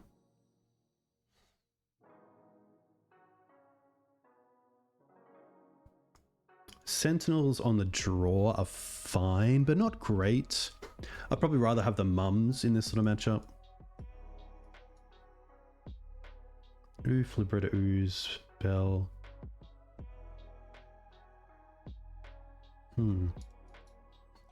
I also don't mind. Yeah, it could just be the bill, honestly.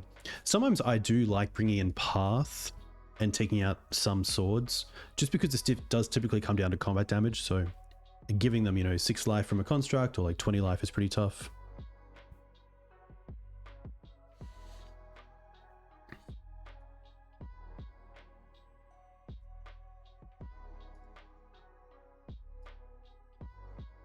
But let's just go with this.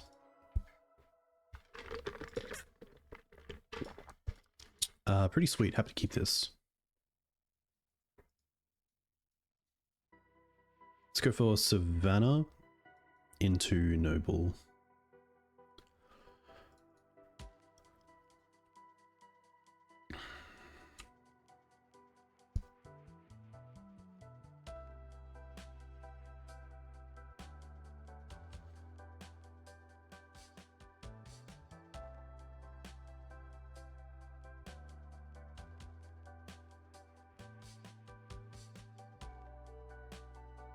Okay. Pendel's pretty interesting. Pendel's kind of cool with the mum.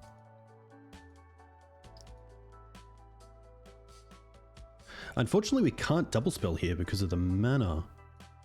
I guess we can go mum and also rest in peace.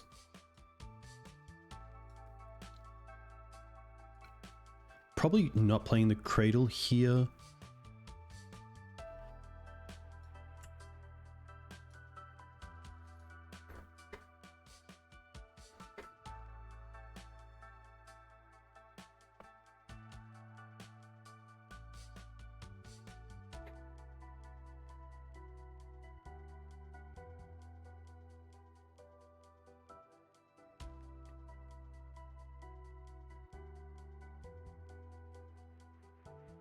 Land into the bin.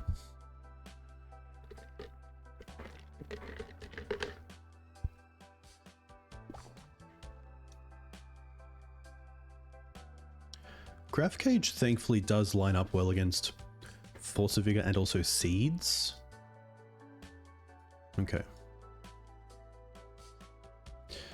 Prismatic right now is pretty great. The question is, do I want to Prismatic this? Or Prismatic the Cage and then Cradle into something like... The tough thing is there's nothing great with Rest in Peace in play. And again, like this is the third matchup where Peace hasn't been the best. And again, a really good matchup where Ground Seal would be fine.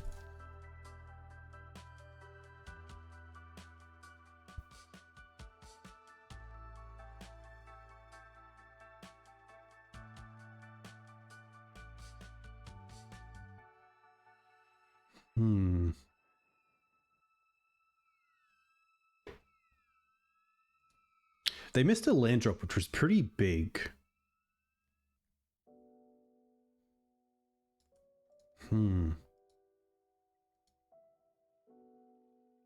I guess if we prismatic the... Yeah, if we prismatic the cage, we have access to 4 mana, which is Green Suns for Cradle. But I also like answering threats as soon as we see them.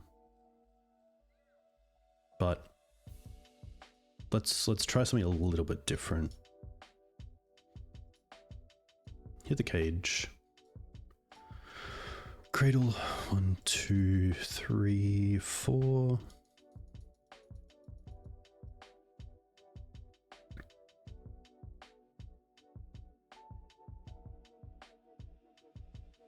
I still think Knight is fine. Although Knight's tough, because if they Wasteland us on the Savannah, the Knight's kind of doing nothing.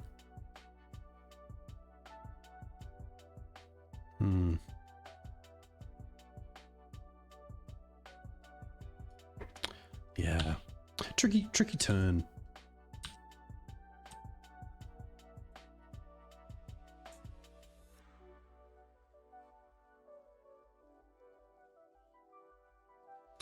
Ghost Quarter and Wasteland. Maze of Ith, I guess. Trying to think of other things. Stage target our land.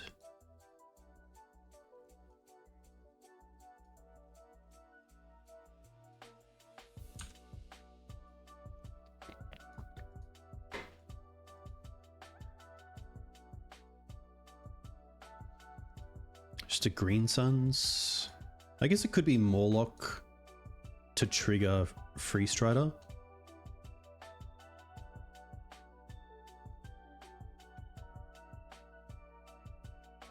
We do have the Mum to protect, which is nice.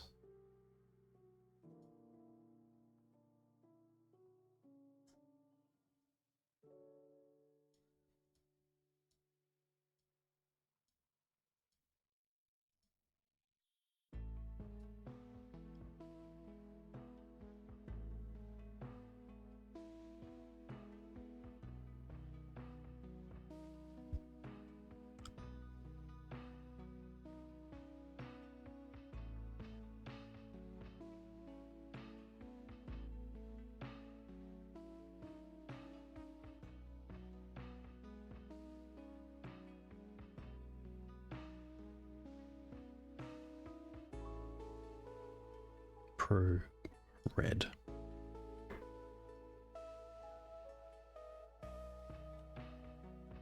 Okay.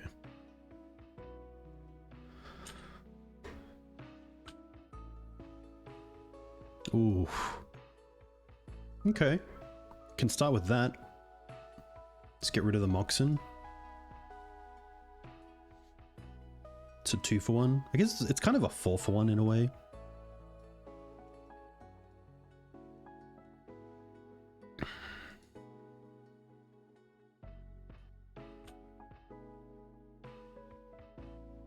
I don't mind just holding back the Knight here.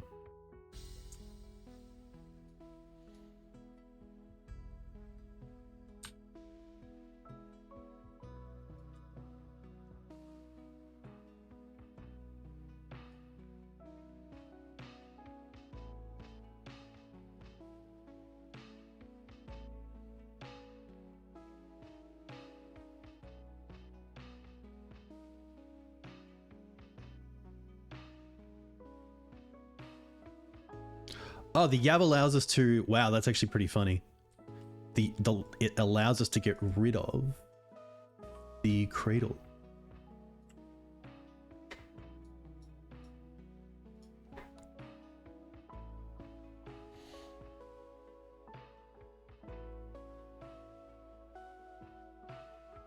And then it's probably just a fetch. It could be Wasteland. But I kind of just want to fetch so they can't take us off mana.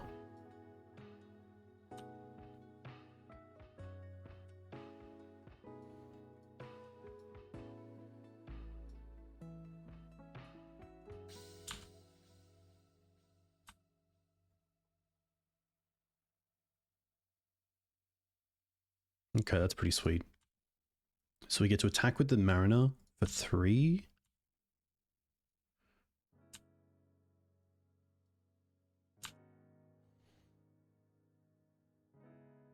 And then I think just swords in upkeep.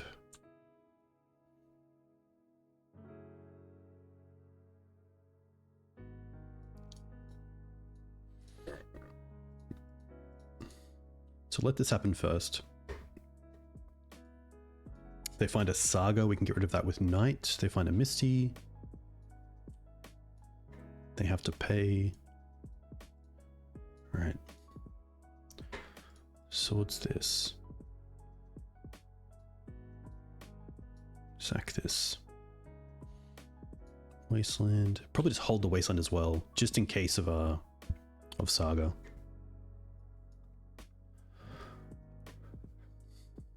Probably wouldn't mind the extra paths, knowing about their plan now. Maybe maybe we can just rely on the endurances and the ooze.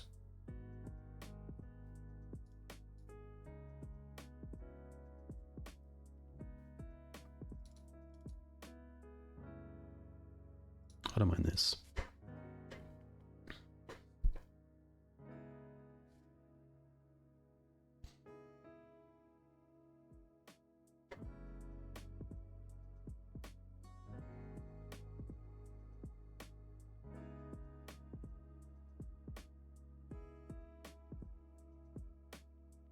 Happy to keep this. Really nice hand.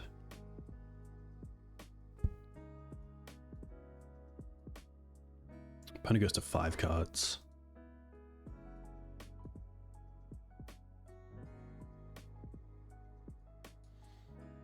Turn 1 we have Noble. Wasteland with Force is also pretty sweet.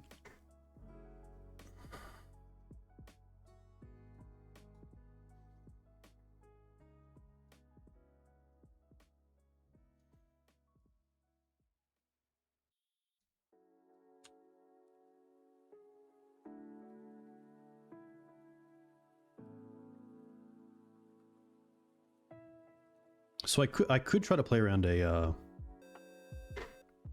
like Ghost Court of their own land here, but I'm happy just to pass with a good mana open. Hey Tony, a huge thank you for the raid. Hope you're doing well. I'd be very interested to know what you played on stream. I assume a combo deck. Wow, they're gonna get aggressive with Ghost Quarter. Okay. We'll go and get the other forest.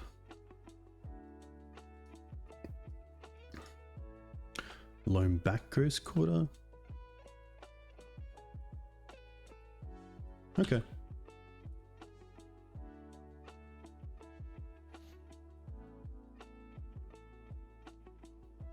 Go and get the planes, and then next turn we can just hardcast Endurance, get rid of the Loam.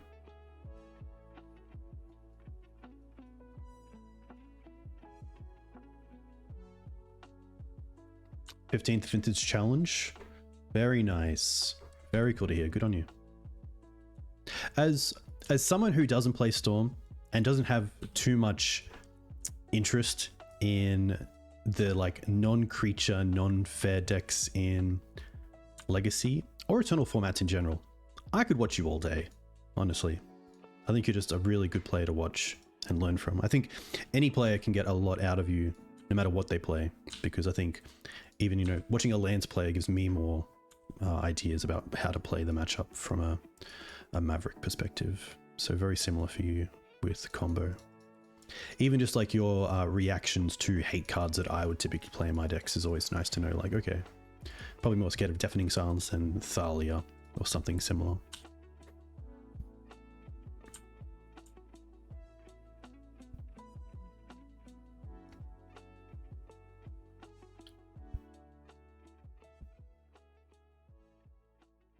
Tough spot for my opponent, especially on 4 cards and the timer in the red.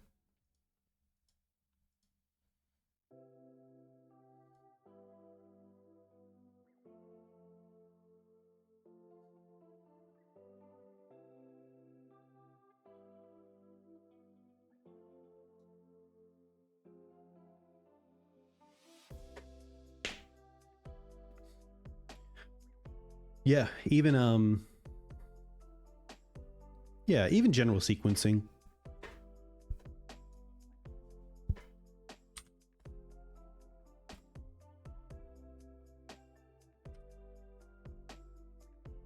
Nice. Even sideboarding as well. When players talk about sideboarding against, say, Maverick or D&T or something like that, like creature-based decks, it's really cool to see how they think in like which cards they actually want to target, how deep they want to go on like removal, what cards they want to care about, and which cards are they going to say like, if it hits the field, you know, that's just a card I can't really play around too much. There's no point putting too much time into thinking about it.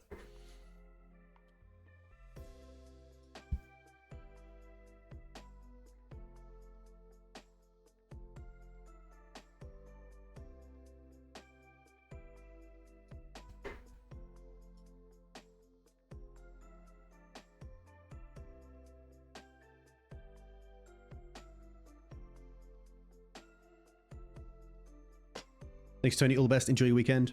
A big thank you to those as well who came in from Tony's stream. I'm Diggs on Twitch. I'm Australian Legacy MTGO streamer.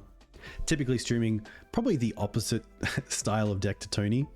But yeah, a lot of green-white decks. A lot of fairness. Trying out the fairer side of Legacy for sure, which can be pretty brutal at times. There's a lot of decks around that like to turn one. Not all, which is good, but it's been a pretty sweet night or stream as well. It's blue-black scam. Did they run white? I think it was just red-green.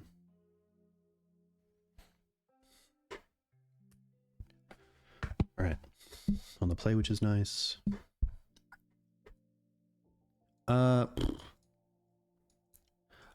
A little bit of a rough hand in that we don't have a great plan out of the gates. It's really hold up Prismatic, but then if we have to Prismatic, we're Prismatic on the outturn 2. A little bit too heavy. Look, kind of similar position, but it does have a few games of like, okay, let's go Green Suns for Dryad Arbor, turn 2 Knight or Ramunap, and then we have the Wasteland. So I'm happy to keep this bottom A Wasteland, and then we also have Endurance just in case.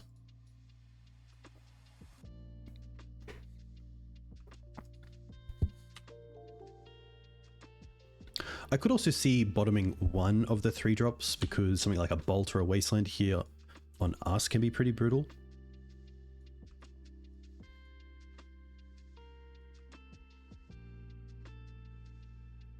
Okay.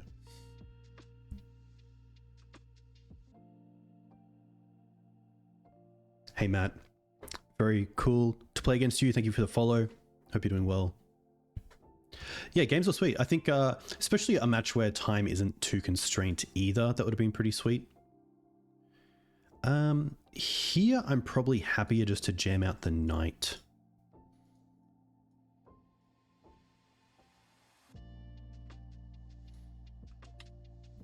Or Pitch Brainstorm.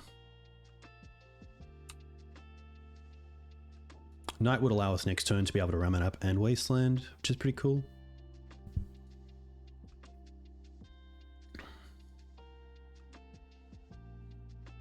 At least here we do have a play if we don't draw land.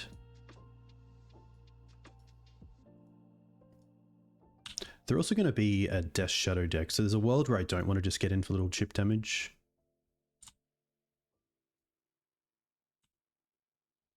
So I don't currently have a great answer to Death Shadow.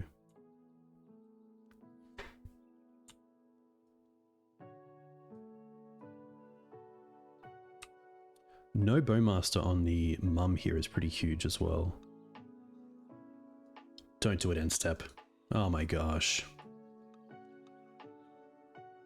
Interesting.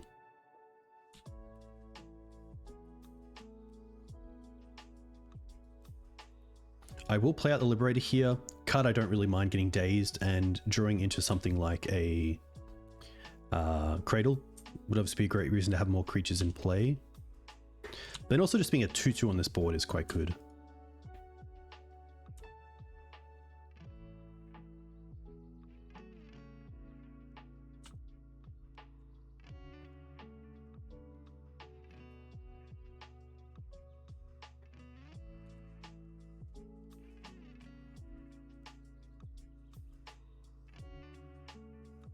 I don't mind attacking here because we have the Mum with Pendelhaven.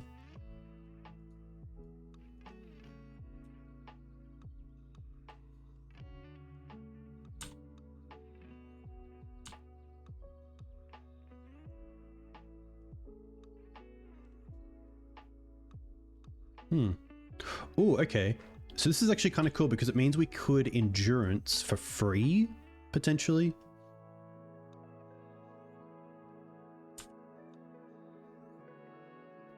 And we can still Pendelhaven the mum.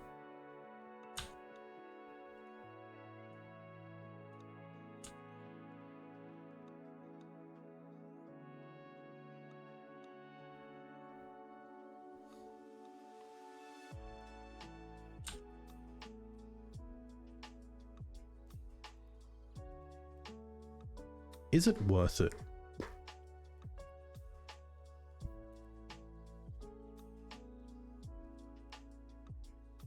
I think so.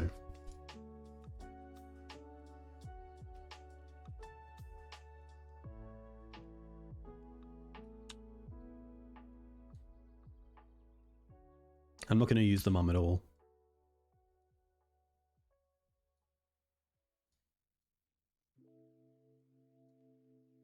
Ooh, Dreadnought. Interesting. But do they have a way to deal with the Trap Breaker? 3. Okay. Well. Ah, but it obviously flips the Liberator as well.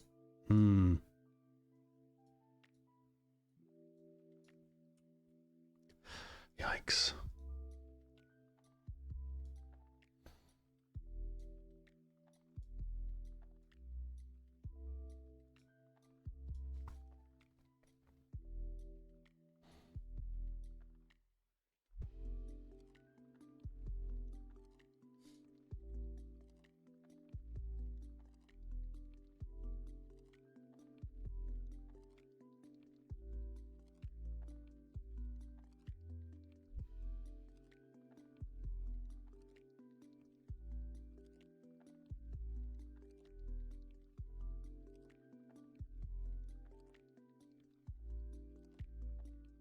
Trample's pretty brutal here as well. Which means we probably just want to do this now to play around Stifle, which is obviously in the deck as well. But I don't think we actually have a great out, because you have to block with everything. Yeah. Tough as well, because I don't really, like, I do like the parts, because it hits both sides. I'm not sure if I really want the forces, but I feel like we kind of need them. I don't mind the Fluster. Probably not a Ouphe matchup, but it is a Liberator matchup. We do have Prismatics, which is nice as well. Espers, I don't mind on the draw. I don't mind a lot of the smaller creatures. Bristly Bill it's fine, but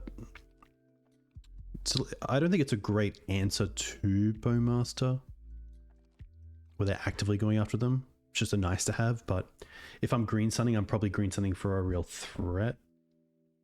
Maybe it's worth having one in the deck.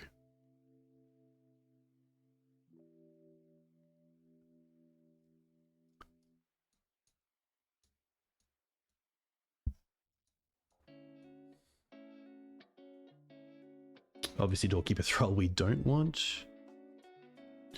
Mums are interesting.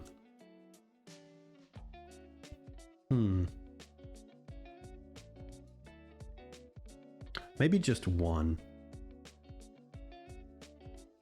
The Mariners can probably come out. Although, they are a little bit better than Thalia, potentially. Especially with Wasteland, Orc. It is tricky though, because Thalia stops like the Stifle and Dreadnought.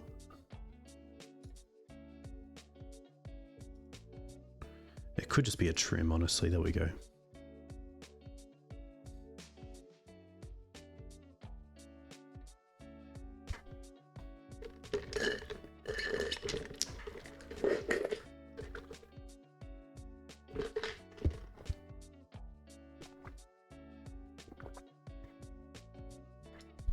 But yeah, I don't...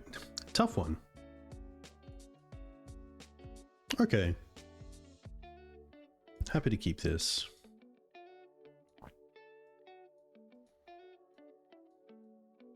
a little bit tricky because I don't really want to lead on the Misty. Just because of Stifle, but I also probably don't want to lead on Swords either, so... Like, potentially Grief is there, but...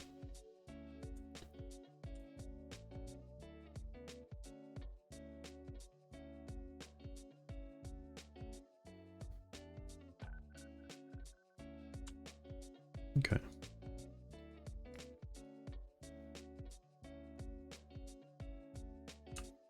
Keep on top. Pretty happy just to Wasteland this.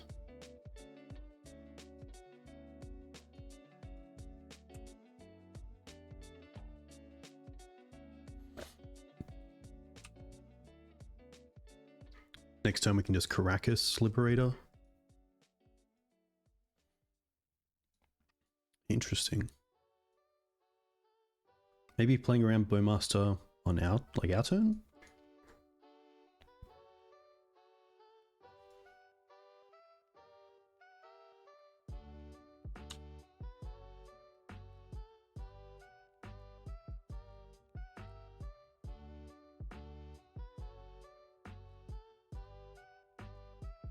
I guess just in case we draw into Fluster. But really want to play the Thalia the following turn with Karakas open. So Daze here is fine.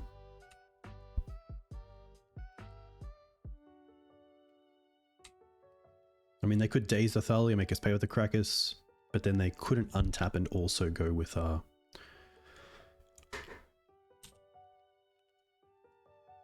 Okay, well the Thalia is kind of free here without paying the Karakas.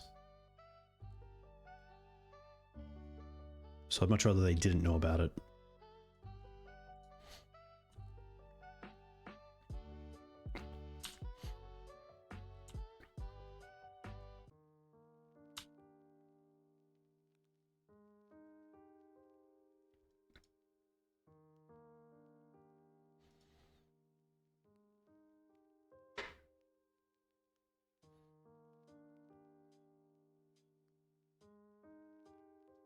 Interesting that they go for Bowmaster now.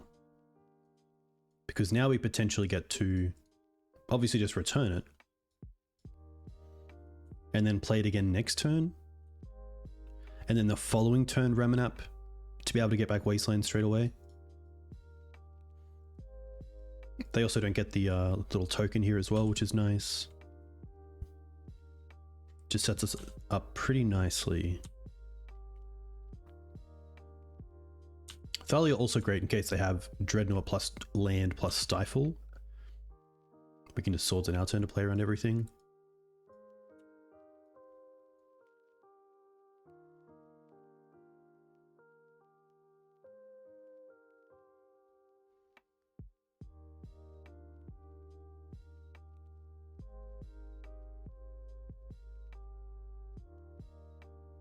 Chose to not use Ponder's ability, okay.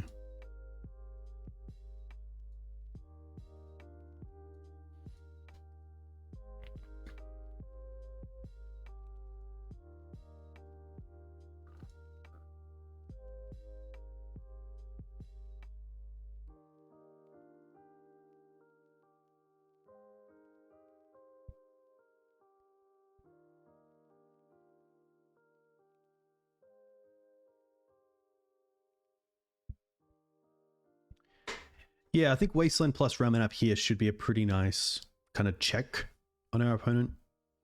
With one mana, I'm only really scared of Force, but even then so. That is another 2-for-1 that we get to hopefully take advantage of. They could also have Surgical, but then we just get back the Misty anyway.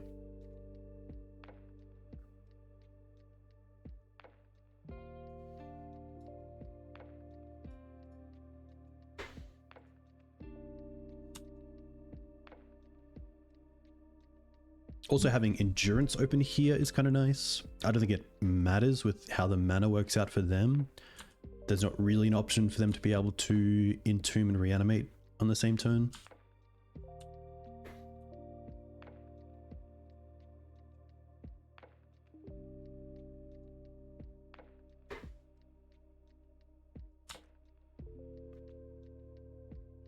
probably just basic island. Okay. Interesting.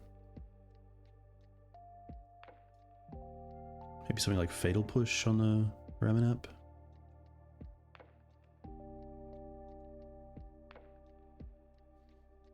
Dismember. Okay.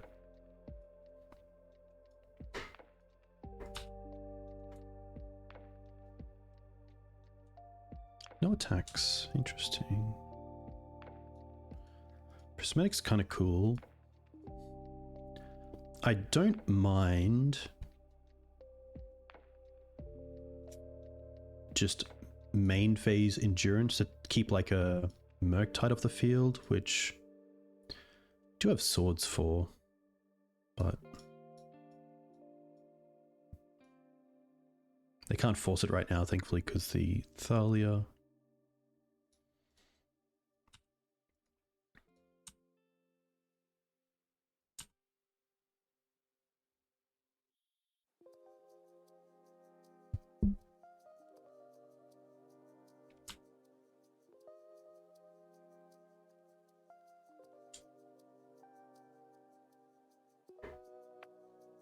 Brainstorm, cool. A big thank you to all of you who are watching as well. Very much appreciate you. Really want to get back to the schedule of Thursday nights, Sunday mornings. Potentially an extra one here and there.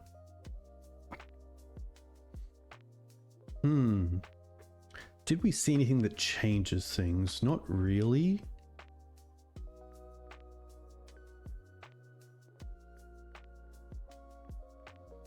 I think I'm pretty happy just running it back. There's definitely little things you consider, like Fluster or Thalia, or even Sentinel on the draw.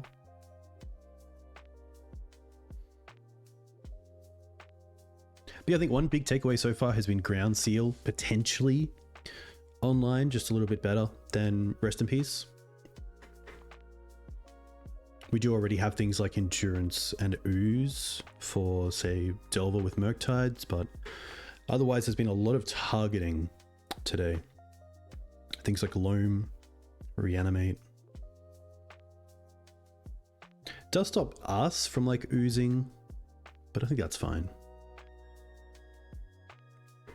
Potentially a Renegade Rallier in this list would be pretty good. I do like having access to Ramunap as kind of a Wasteland lock like we saw there, where they have to have a response, but otherwise the tempo gain of a Renegade Rally is pretty sweet.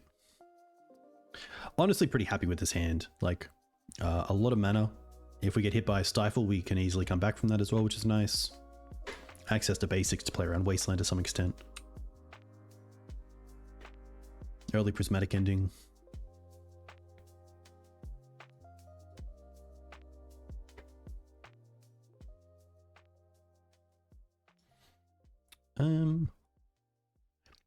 I think as well, just to play around Stifle, because we have like the ability to with the Fluster Storm, I'm pretty happy just to pass back. Just because we have the extra lands doesn't mean I want to necessarily play into it. And Island Pass typically to me makes me think of Stifle.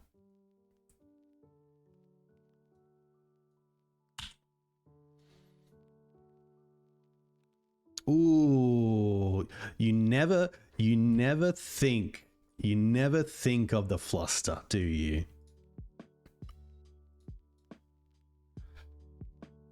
Let's go for Tundra here, and then we can play Wasteland there, Wasteland.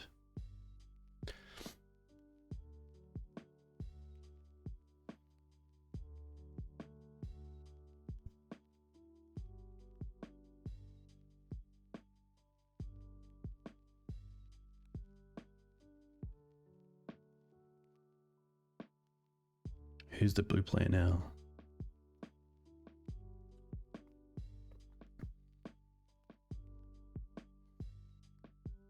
That's pretty cool.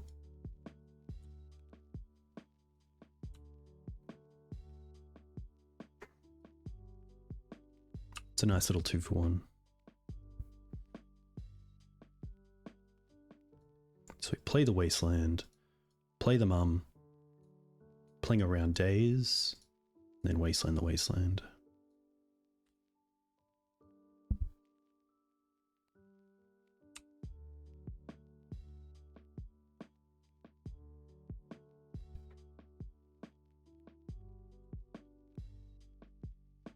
Ooh, Sentinel's pretty sweet.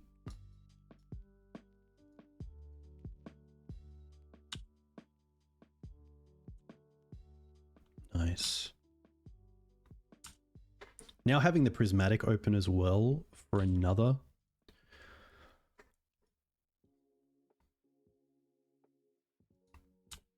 Dreadnought is really cool.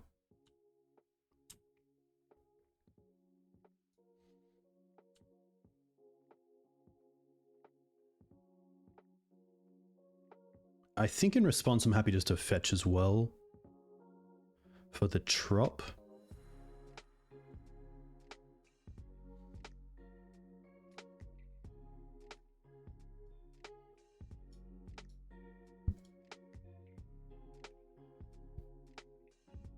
Because it means next time we can just play the knight.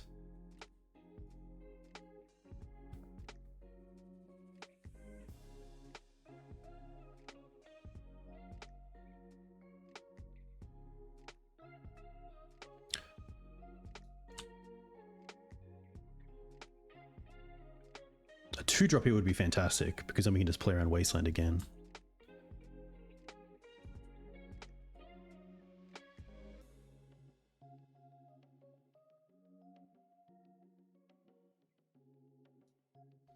I don't really want to get the knight dazed, just because it's our real threat here, so I'm happy just to pass back. Which is a little bit tough against a deck with both Stifle and Daze, because waiting a turn doesn't necessarily mean I'll still have the mana around.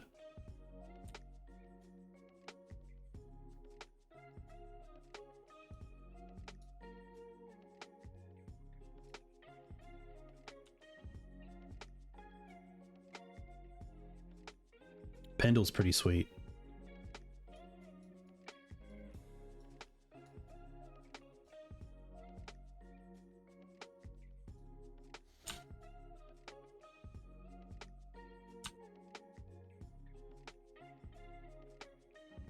I'm also just going to hold up the Pendelhaven, because although it does give us the extra 1 damage, it also just saves both of these from Bowmaster potentially. Which means we don't have to activate the mum in response to Bowmaster.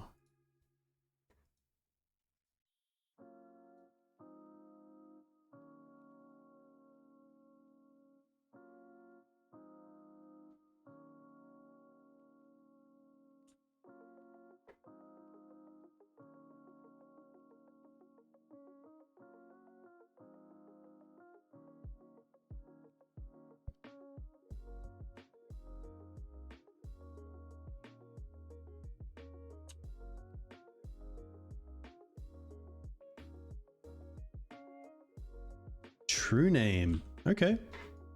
Old school.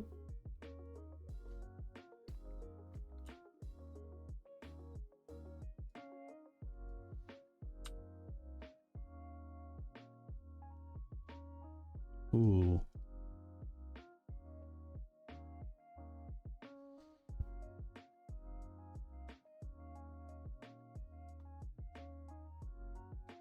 Happy to... Ooh.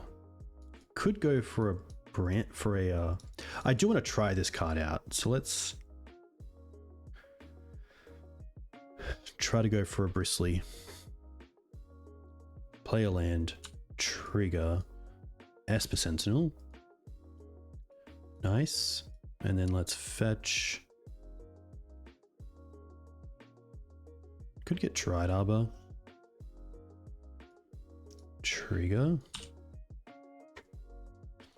And then we could also Cradle here, which is pretty nuts, and use Bristly's ability.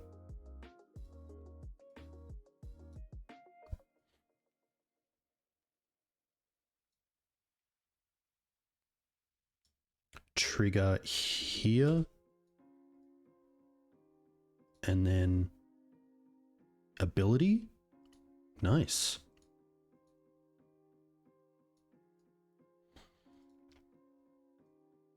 And then I think here we're pretty free to give pro blue an attack.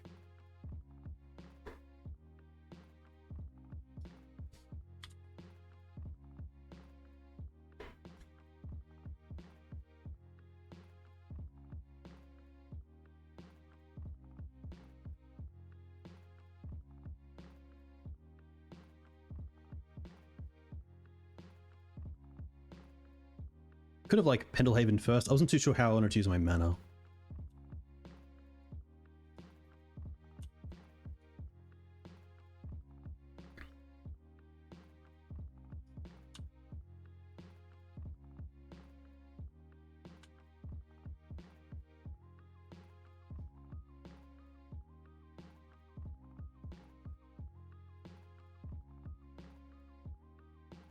Yeah. That's very cool. The Cradle was sweet.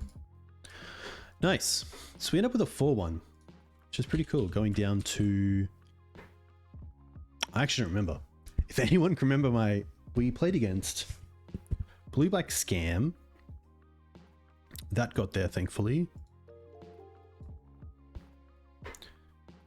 Scam was good. Lands, we got there 2-1. Mono red. Painter, thankfully. Yes, thank you very much. Painter we lost in pretty quick fashion. Mono red and then blue black. Stiflenought.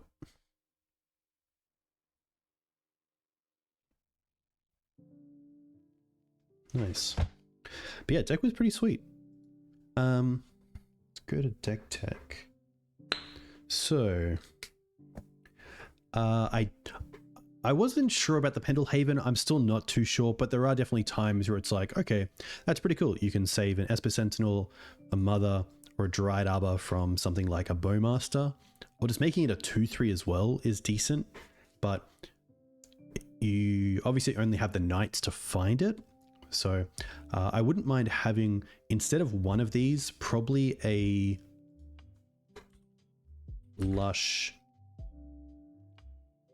Portiso, or if there is a green blue one, that version, as just another way to sort of interact with everything. Bristly was sweet. Card was cool.